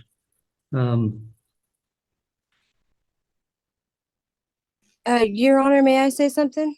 Yes, but I wasn't aware that the Sally Port. I did receive a Zoom link via email stating to be on Zoom. By your secretary in your office. That's why I'm on Zoom. all right. Well, I'm going to, on this case, which is 23 TR 414, I'm going to grant the continuance to January the 19th at 1:30. She appears on my case today, so I'm not going to issue a warrant or anything to that effect. You, Ms. Fry, so there's no misunderstanding. You need to appear at the Sally Port at the courthouse on January 19th. Unless you're in custody, then you need to contact Mr. Patterson and so that we can conduct the hearing from the jail. It would appear that you may have a warrant from a different judge. I would advise you to get yourself turned in. Yeah, as soon as we're done with this, I will be contacting my lawyer to figure out what is going on. Yes, sir. We're talking about two different things. I'm suggesting you turn yourself in. That is what you need to do. Certainly contacting your attorney is good, and you need to be consulting with your attorney in advance of your hearings, but you know what the circumstance is, and a lot of, I won't speak for any other judge, but it often when people know there's a warrant or they haven't done what they're supposed to do and they continue to do that, it's not often, sometimes it's not taken very kindly by the judge that you're in front of. So my recommendation is you get yourself turned in as soon as possible. Absolutely. Yeah, I have no idea what is going on. I was just told that I had time served and was let out. You don't need to go through that with me on that, but at any rate. So anything further on this case, counsel? No, Your Honor. All right, this matter is adjourned and the parties are free to go.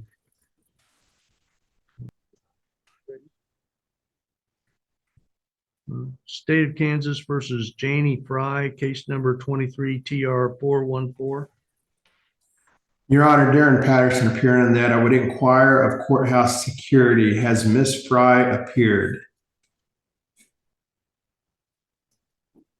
No, sir, she has not. All right, go ahead and state the appearances, please.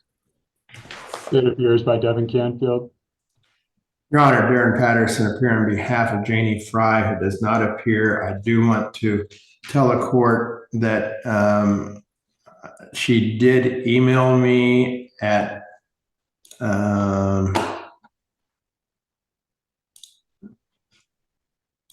let's see, at 1:20 p.m. today. And she did state that she was on her way. She was running late. I can tell the court that she understands that on a different case, not the one before Your Honor, on a different case, she's going to be taken into custody when she arrives. But I would just give that court the information that I have. Did she give an ETA on when she was going to be there at the sheriff's or at the courthouse? A few minutes late. So, I don't know. Well, it's almost 2:30, so I think that qualifies. Any motions, Mr. Canfield or Mr. Regier, whoever's covering this? Your Honor, bond was set at $2,500 cash surety. As the defendant still fails to appear, state would request a bond forfeiture bench warrant in the amount of $5,000 cash surety. I'm going to order a bench warrant and bond forfeiture. I'm going to make that a no bond hold. Looking at the file, there appears to be some other issues concerning appearances in the past.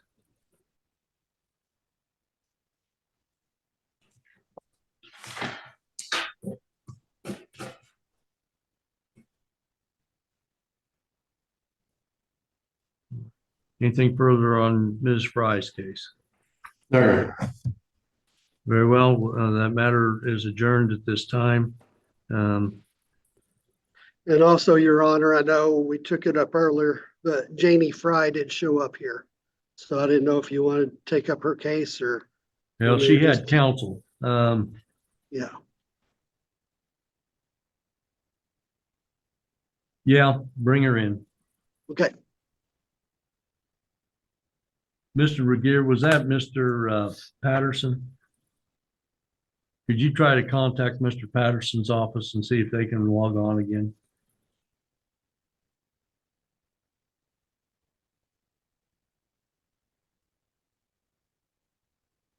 It was Mr. Patterson, Your Honor. I can try and call him now. Thank you. You're welcome. Your Honor, in the meantime, may I have leave to go off mic and off camera? Yes. Thank you.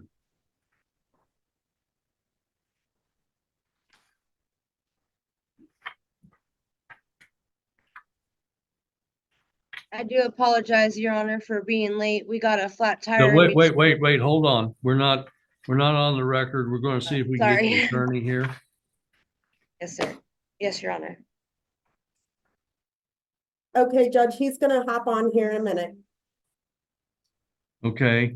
When he gets on, I'm going to go ahead and approve a breakout so Ms. Fry and Mr. Patterson can consult. Okay. And then when they're out of that, then we'll see what we can do. Righty.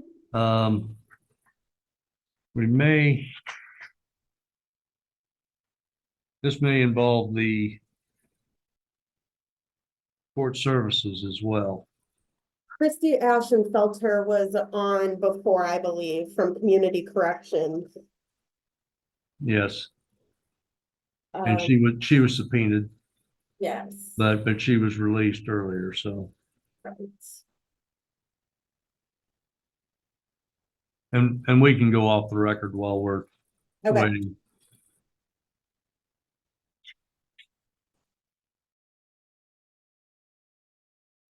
Do you want me to go off YouTube too? I will.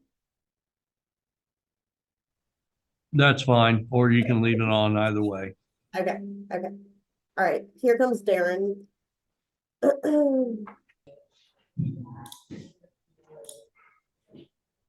Darren. Hi.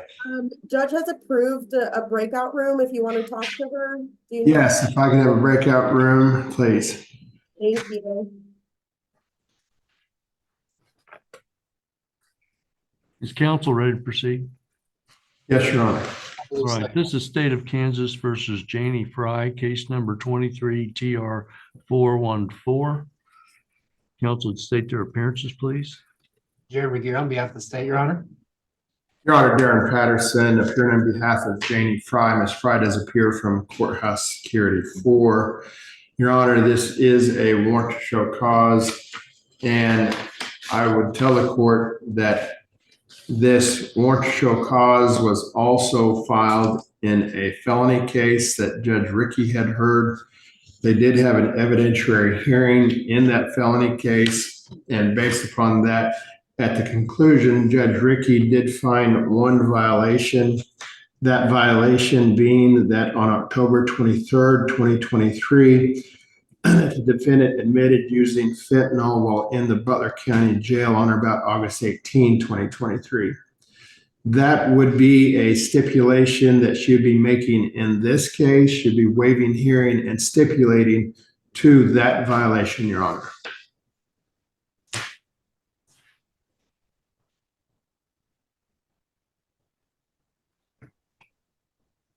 Ms. Fry, have you heard what Mr. Patterson has told me? Yes, Your Honor, I have. And is that correct? Unfortunately, Your Honor, yes, that is. Well, and you are agreeing that you violated the terms of your probation as stated October 23rd, 23. That may have been the hearing date, but you admitted to using fentanyl while you were in the county jail? Yes, Your Honor, I admitted to my corrections officer of using fentanyl while in the Butler County Jail. Yes, sir. Right. You understand that you have a right to a hearing on that. Actually, with, where the judge has already made a finding on another case. But if you wanted to, there could be an evidentiary hearing where the state would have a duty of showing probable cause that you committed that violation. I don't believe so at this time, Your Honor. And do you waive your right to that hearing or that evidentiary hearing? Yes, at this time, Your Honor, I do. All right. I do accept that stipulation. As counsel for the state, are you wishing to pursue any additional violations or just that one? Your Honor, the state is prepared to proceed. I believe that would be sufficient insofar as the warrant to show cause is concerned. All right. So I will find that she has violated the terms of her probation. And I will hear counsel now in regards to recommendations. I would ask that if counsel could also address how the case that's in front of Judge Rickey, if that's concurrent or consecutive, if you can tell. I don't know which would have come first, and whatever the sanctions that may have been imposed by Judge Rickey would be helpful for this court as well. Thank you, Mr. Begier. Your Honor, it would appear that counsel for the defense is referring to another case involving the same defendant, 20 CR 387. The notes that I have would appear to suggest there was a hearing on another warrant to show cause where Miss Ashenfelter did appear back at the end of December. It would appear that the court did order a sanction of 60 days. Pursuant to plea negotiations in this current case, the state is prepared to proceed with a 45-day sanction in this case to run concurrent with that other case, again 23 CR 387, 20 CR 387, forgive me, Your Honor, and then that probation being reinstated.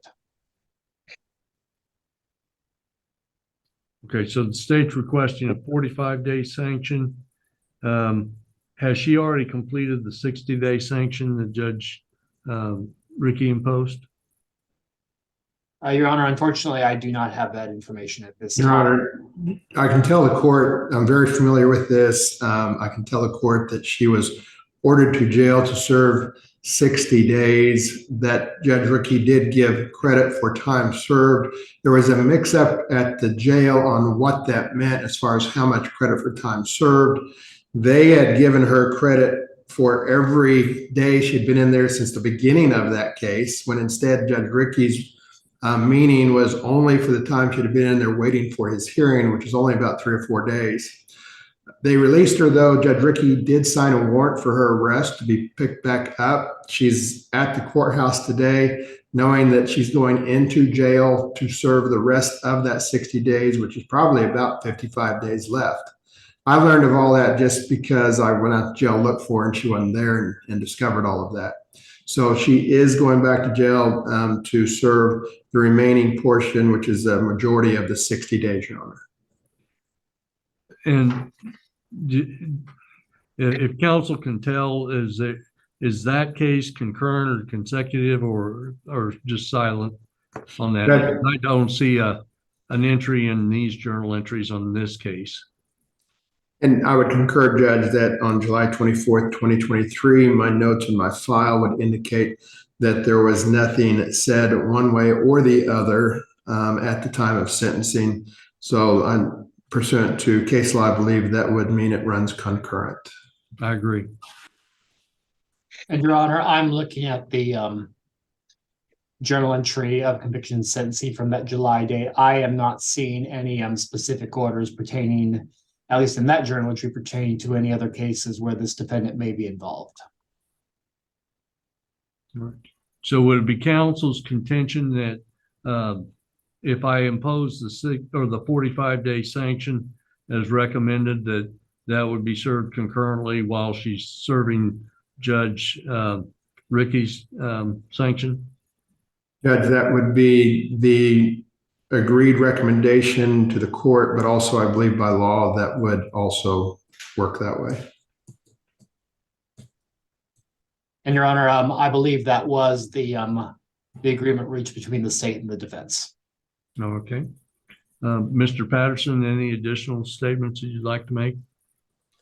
Judge, we would just ask the court to adopt recommendations of the state and agreements that have been made. I can tell the court that in talking with Ms. Fry, she has every intention to follow probation requirements when she gets out, including drug and alcohol treatment. And I believe that she has told me that that is a focus in her life going forward, is trying to be drug-free. Thank you. Ms. Fry, is there any statement that you would like to make before I announce my decision? Just, Your Honor, I apologize for being late. We had some trouble with the vehicle. The tire got flat. And then I'd just like you to know that I am in drug and alcohol treatment. I go 2 times a week. I've been going to that prior to this case. And that I have learned my lesson, and I do want to remain, sober in my sobriety and in my recovery, and to do what I'm supposed to do so I can get off corrections and probation and get this behind me.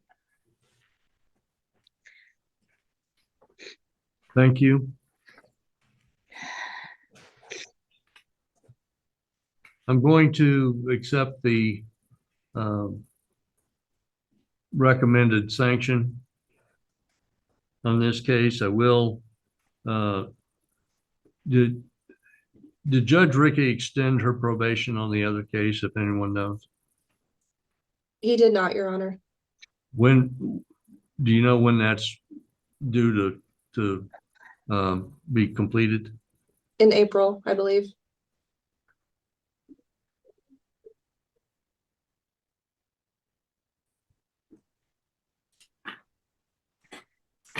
Christy, could I also ask on that, both the felony and the misdemeanor are due to end at that time, or just one or both? No, if I remember right, they both have different dates. I'm getting them right now. So the felony case, that one is due off April 14th of this year. In this case, That would be the felony. This case right now, this one expires July 24th of 24. And Your Honor, I am showing a journal entry of modification in this case, 23 TR 0414, which would appear to reflect that.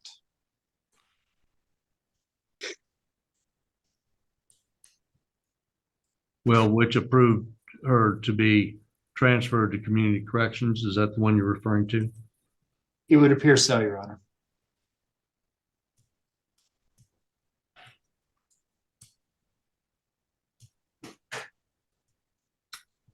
All right. I'm going to accept the proposed resolution and impose a 45-day sanction on this case.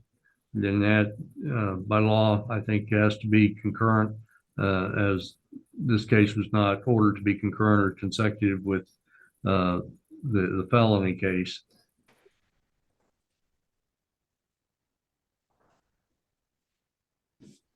After she's completed that, she'll be continue to be on probation until July 24th of 24 on this case.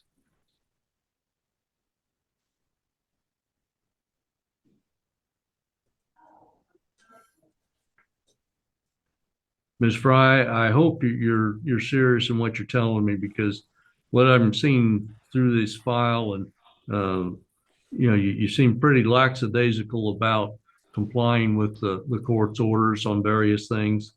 The fact that this is a driving while habitual violator, you had to have significant, at least 3 major traffic convictions to even get to where that was the case.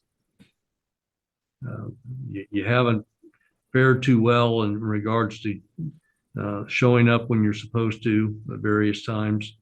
I'm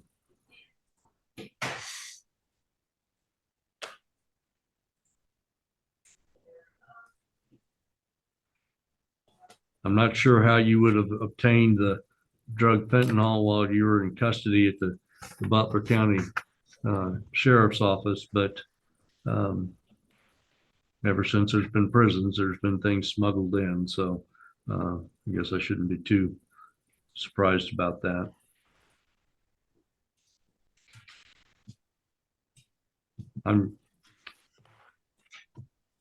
I'll just give you a warning. I dealt with, a lot of drug offenses over the years as an attorney, and I've never seen as many deaths as fentanyl, all the other drugs together. And I started practicing in the mid 80s, and cocaine was the primary drug, but they've lost a lot of people in Butler County cases that I've dealt with due to overdoses with fentanyl. And when I say lose, I mean they died. So I hope that you're following through with any treatment that's been recommended, and you follow through with that, because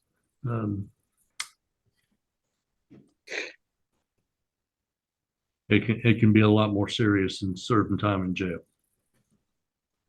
Absolutely, Your Honor. I don't want to lose my life. I have children and I have family. So. Very well. Counsel, is there anything further that needs to be addressed today?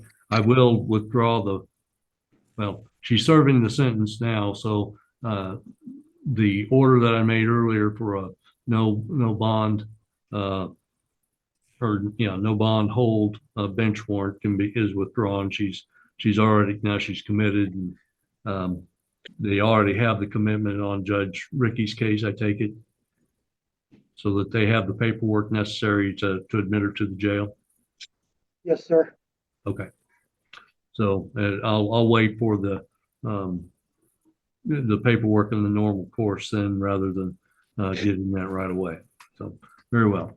If there's nothing further, we're adjourned. Thank you. Good. Thank you, Judge.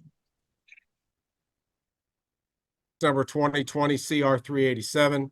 Janie Fry appears from the Butler County Jail's Zoom location.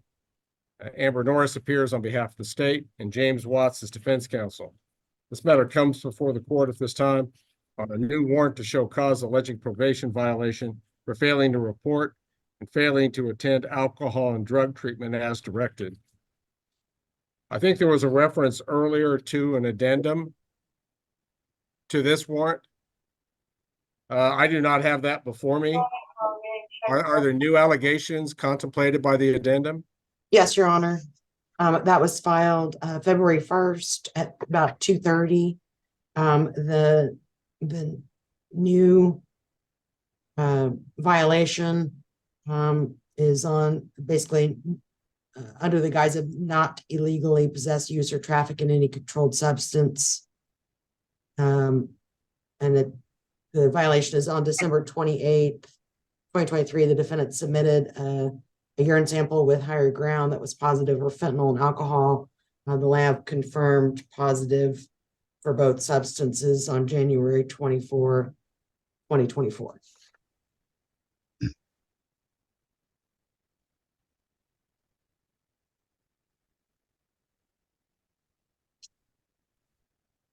Is higher ground her treatment provider? That's my understanding, Your Honor. Or Yet one of was. the allegations in this warrant is that she failed to attend alcohol and drug treatment. Can you just clarify the allegation, Ms. Ashenfelter? Yes, Your Honor. The UA was given before, the day before her last warrant to show cause hearing that this office was not aware of. After the jail mistakenly released her to when she was supposed to complete her 60 days. After that period, that's when she wasn't attending alcohol and drug treatment. All right, thank you. I appreciate the And clarification. Your Honor, I guess for additional clarification, so is this December 28, 2023 date correct then? Or should it be sooner? I mean, like, should it be earlier in the year? You said before the last show cause. Yes, her last show cause hearing was December 29th. Okay.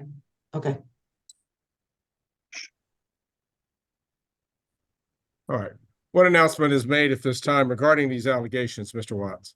Your Honor, regarding the allegations, the original warrant to show cause, in particular, the first allegation, my client acknowledges that she missed a meeting on December 27. She tells me she was unaware of a meeting on December 27. Perhaps more important, she acknowledges that she missed the meeting on January 12. As Your Honor may remember and may be aware, I'm sure is aware, Ms. Fry was sentenced to do 60 days minus any time she served on that particular warrant. Following the hearing on the 29th, the jail released her mistakenly. She frankly believed she was going to be arrested. She had a court date in front of Judge Lee and wanted to see how that court date was going to resolve itself before she turned herself in. It's my understanding she ultimately turned herself in on that to serve the rest of those days. As to allegation number 2, she would deny that she failed to attend drug and alcohol treatment as directed. In fact, her statement to me is that she had not missed a meeting with drug and alcohol counseling, including, and I asked her specifically about it, including the time that she should have been in jail and they mistakenly released her. As to the addendum, the original warrant, she denies that she was using either fentanyl or alcohol. Interestingly enough, Ms. Fry indicates that there was some testing done with higher ground. It was a mouth swab, not a UA. Hopefully those are not done at the same time with the same instrument. That would be nasty. Well, I would hope not, Mr. Watts. All right, so we have only a stipulation here to failure to report. Only a stipulation here to failure to report on the 27th, which she indicates she was unaware of. And the 12th, she does acknowledge she was aware of and did not appear. All right. All right, we've only got a stipulation to one aspect of the warrant to show cause. Ms. Norris, does the state wish to present evidence in support of any of the others? Your Honor, if we were, the state would need a continuance to get the individuals from higher ground regarding the UA or drug test, and also for the treatment information. It's my understanding that Ms. Ashenfelter has emails regarding same, but the person that she was conversing with is not present today. And state's request is for full revocation of Ms. Fry's probation, Of course it is. or would be.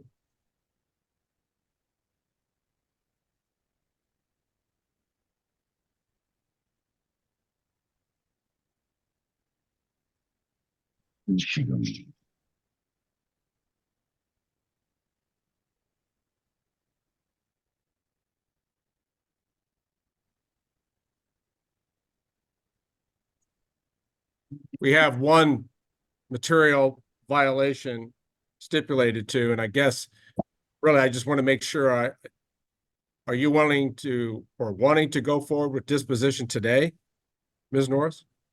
Your Honor, I guess that would depend on whether or not the court's willing to grant the continuance regarding the treatment issues and the drug use information. I know that there is one that not reporting is obviously a significant issue, but like I said, the state is going to be wanting revocation. So I guess I want to make sure that the court has all the information that they need to make that decision, as this is her third warrant to show cause.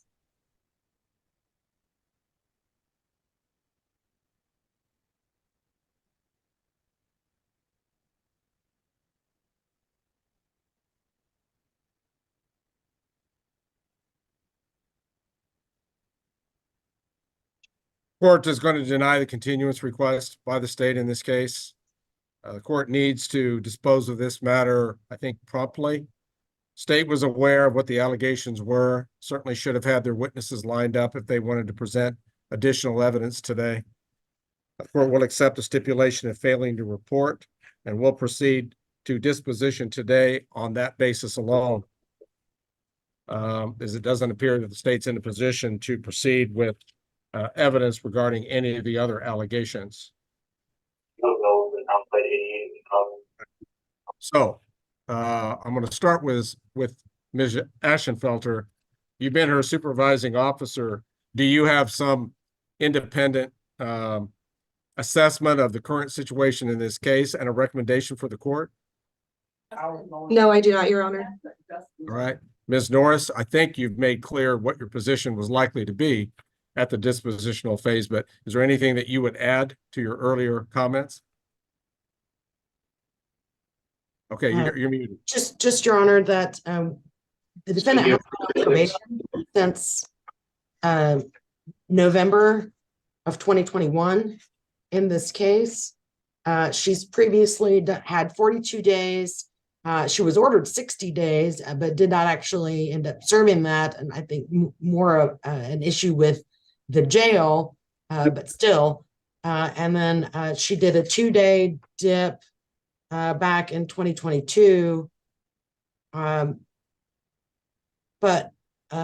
it's, she's, I guess, been consistent in that she keeps using drugs. So there's definitely some concerns about her. Well, if she's not careful, with the fentanyl, she's going to die if she continues to use like she has been. But the other issues are obviously public safety, and that she's just not following through with drug treatments, with staying clean. But yeah, those are consistent problems that she's had. I mean, she's even used fentanyl while she was in jail or going into jail in the past. So state would be requesting that the court revoke defendant's probation. She's, like I said, she's been on since November of 2021. She's done a dip, and she's done 2 other lengthy stays in the county jail as sanctions. And we're still really not progressing through this defendant's probation. So we will be requesting that the court remand defendant to the custody of the Secretary of Corrections to serve the balance of the underlying sentence. And the court will need to address additional attorney's fees and the bids application fee. Here, 18 months. Mr. Watts, your recommendation regarding an appropriate disposition? Thank you, Your Honor. I guess I'd remind the state that what we're here on at this point is a acknowledgement that she missed 2 appearances, not an acknowledgement or any evidence that she continued to use or that she's missed drug treatment. Ms. Fry was let out of the jail on the jail's mistake. She really had no control over that. She ended up missing a date that she tells me she was not aware of. That date was, by the way, 2 days prior to our last warrant to show cause on December 29. And she acknowledges she missed a date on January 12 because, as I told Ms. Fry, it's difficult to defend this because you have to show up when you're told to show up. Her concern was she would be arrested. She had a court date coming with Joe Lee. She wanted to see if that case would be run consecutive or concurrent and try to resolve that case and resolve some personal matters before she turned herself back into the jail to serve the remaining of the court's sanction time. At this point, I'm not sure how much time is left on the sanction time. Your Honor ordered back on December 29. So I'm not sure where that sanction time stands. I guess what I'm more concerned about is Ms. Fry is, as I understand it, talking to Ms. Fry, and I do not have the remainder of her file, so I don't know that I represented her back in the beginning of this. Maybe I did, maybe I didn't.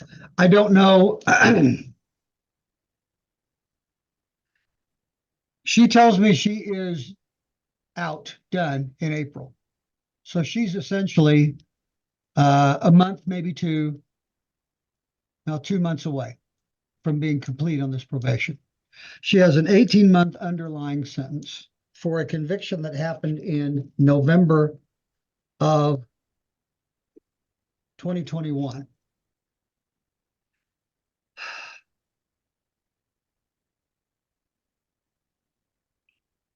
I'm not sure at this point what purpose is served for remanding her to serve 18 months when she is 2 months away from flattening this time. Judge, there is a sanction she is currently serving. She should serve it. If the court wishes for the additional sanction to be served and over and above that, frankly, I understand that. But we are now 2 years later, and we are within 60 days, maybe less.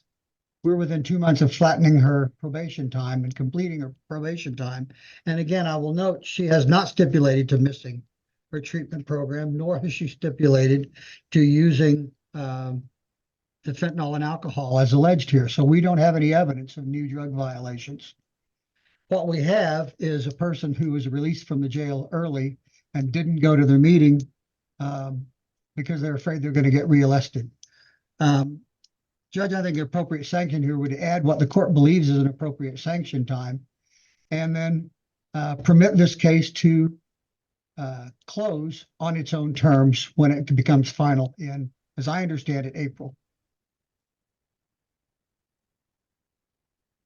And your fees for the representation of this client at this round, Mr. Watts? Judge, and I don't have my chart in front of me for what exactly the bids fee would be. I'm not sure I could tell you, Your Honor, off the top of my head. Okay. I need to put that up here on the wall so I can see it. All right, I'm going to address Ms. Fry in a moment, but Ms. Norris, as part of your recommendation, has your office done a computation of accrued jail time credit in the case? Your Honor, I was just looking at that. At the last hearing from December 29, at the date of the hearing, she had 56 days. And then She has been in since January 19th. I'm not sure what day she was released on inappropriately. But she has been since the 19th. So that would, that would add a few more days. And I was just doing Sounds like 2 to 3 months. those calculations.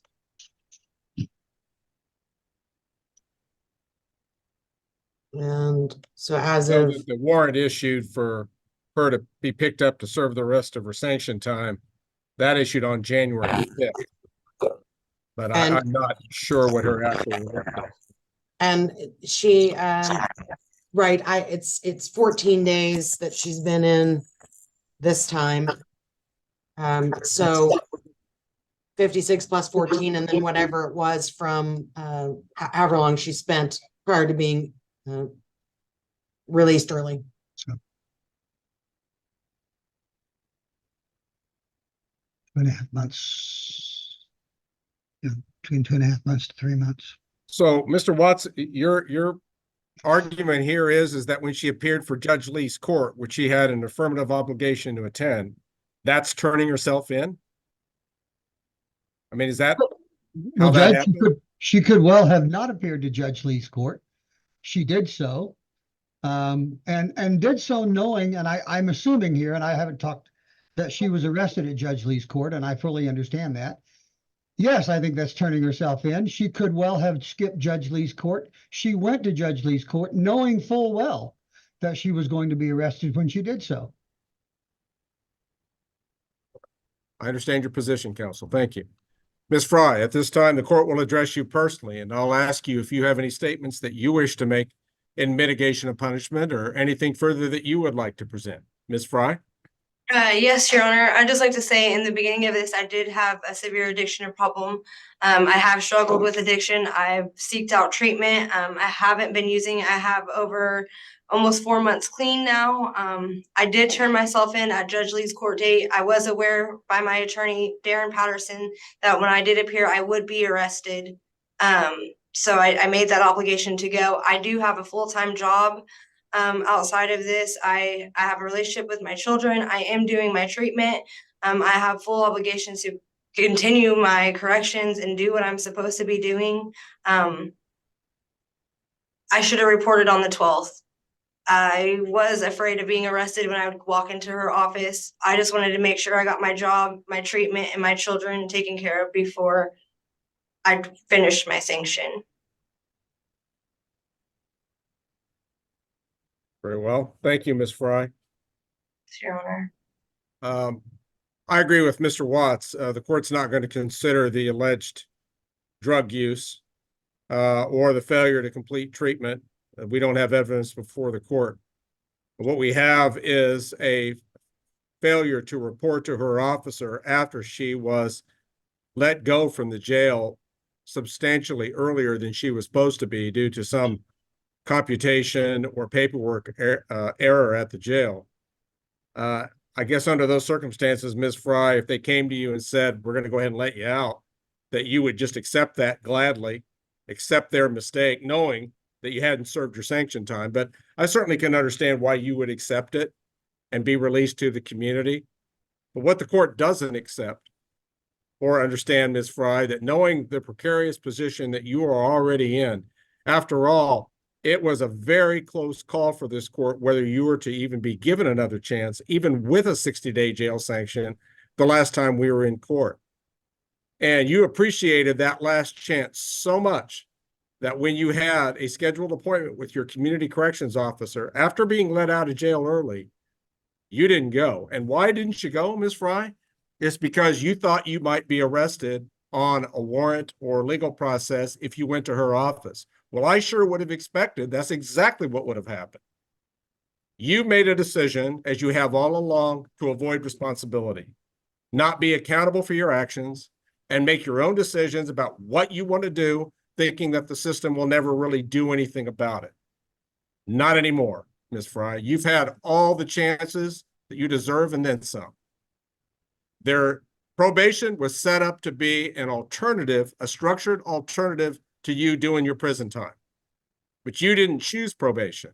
You would rather apparently choose the prison time rather than to successfully complete, after numerous attempts to do so, your probation in this case.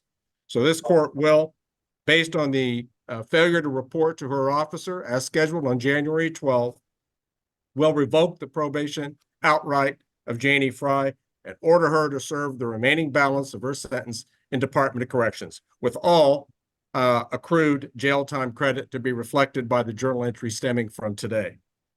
It appears to be somewhere between 70 and 80 days. And that should be reflected again by the journal entry, which stems from today's proceedings.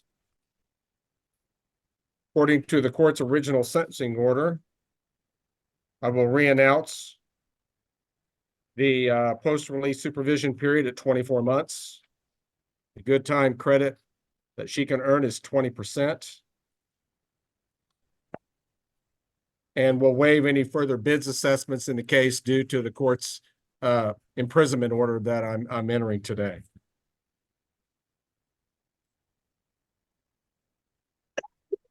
All right, I'm going to remand her custody back to the Butler County Sheriff's Office until her custody can be transferred to the Department of Corrections. Ms. Norris, is there anything further the court needs to address? No, Your Honor, thank you. Mr. Watts, anything further at this time? Your Honor, would the court consider a motion to modify the time at this point? I consider that as part of my announcement of the order, Mr. Watts. She just simply hasn't done what this court believes she should have done to earn a mitigated or reduced sentence. The court believes that the original sentence should be imposed in the case, and so your request for a downward modification of the sentence is denied.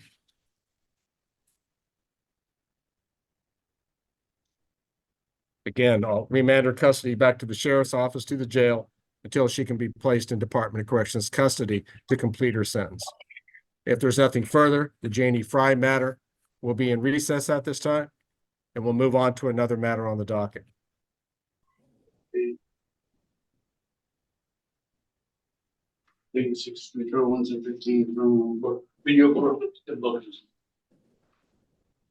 Okay.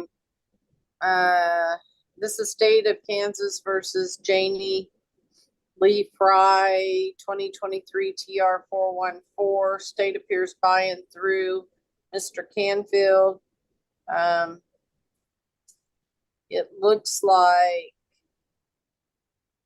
you were placed on an expedited docket to appear on January 19th, 24 in front of Judge Lee, and you failed to appear. Miss Satterfield, I showed up. I was just late. Hang on. I'm still trying to read through here.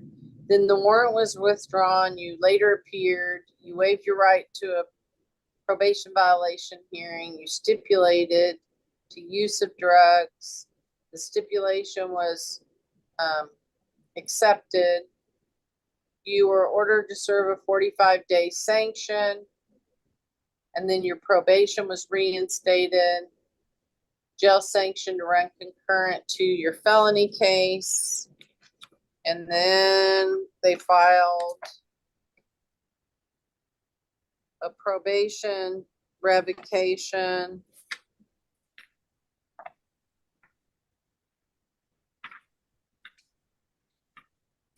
I'm going to assume that you didn't show up or didn't do your 45 days. I don't know. Mr. Canfield, I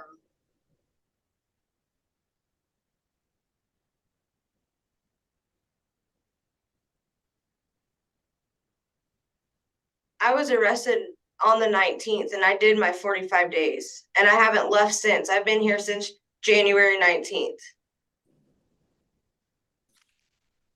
okay, so why is she here? Your Honor, I believe it is because of the OJA's new rule. I do not have the new warrant to show cause, and I don't believe I can access it at this time.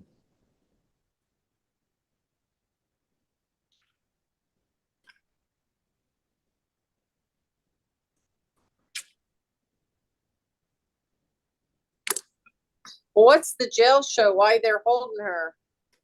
KDOC, I was revocated on my correction, so I'm going to KDOC, waiting on my journal entry. Oh, And they combined my corrections and probation to my corrections officer, and she revocated me, so I don't know what that means on my probation. warrant to show cause filed 2/8.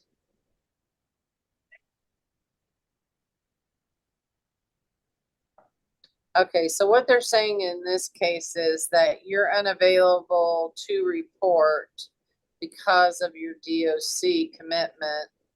And I guess that's why they did this. And frankly, I think this got ran concurrent maybe to your felony.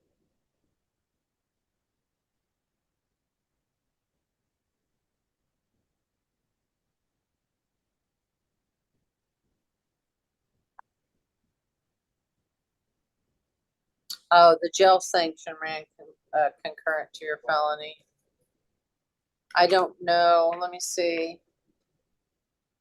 what your journal entry said, whether this was concurrent or consecutive to your felony. I would say if you want to waive your right to a hearing on this, we'll just revoke you on this and have it run concurrent to your DOC time, and they'll turn your costs and fees over to collections if you don't. That's fine. I don't have any choice really. I gotta go do 18 months, so. Okay. I think you only got 6 months on this, and I've been here almost 4 months in Butler County Jail. okay. So this doesn't say it's consecutive to anything, and if it's silent, that means it's concurrent. I don't know what the felony journal entry looks like, but if you want to just sign a waiver of counsel on this, admit that you're not going to be available to report, and I'm going to order that you get credit for your time in DOC on this sentence, and that you've served your sentence, and refer your costs and fees to collections if you haven't been able to pay those off in 6 months. Yes, ma'am. I agree. I will waive my right. Okay, all right. All right, they'll give you a form. Let's just do that and have you be done with this case. And then, Amy, would you notify Miss Ashenfelter what I did on this misdemeanor case? And I guess if there's a problem, somebody can let me know, but it's only a 6-month sentence, so I'm pretty sure that she will flatten her sentence, which means there's not much else we're going to do, but make sure that we collect the court costs. There is, Mr. Canfield, I was trying to find it yesterday. I've got to go look for that more recent case I saw. I hadn't really had a case come up before yesterday. I think were you on that case where we were talking about well, it would have been Friday. I'm sorry, because that was my revocation docket. That you can't just revoke on a probation because they've been remanded to the Department of Corrections on another one, on a case as your basis, your only basis to revoke. And I need to that, but this is a misdemeanor, so I don't think it would apply anyway. I believe Ms. Norris was on that hearing. I was not. Okay. I'm familiar with You're that. right. You are. What? Are you familiar with that case? No, Your Honor. Okay. All right. I'll find it, but I don't think it applies to this anyway because it's a misdemeanor. And I think they were talking about adding someone consecutively to the Department of Corrections on something that they were on probation for, simply because they're going to be unable to report because they've been entered into the Department of Corrections system. But I'll find it. But I think it's fine to do it this way, and then this case should be closed, Ms. Fry, okay? Yes, thank you, Ms. Satterfield. Thank you. Thank you. Take care. I will, thank you. 86 control, 110. That's all I have here, Your Honor.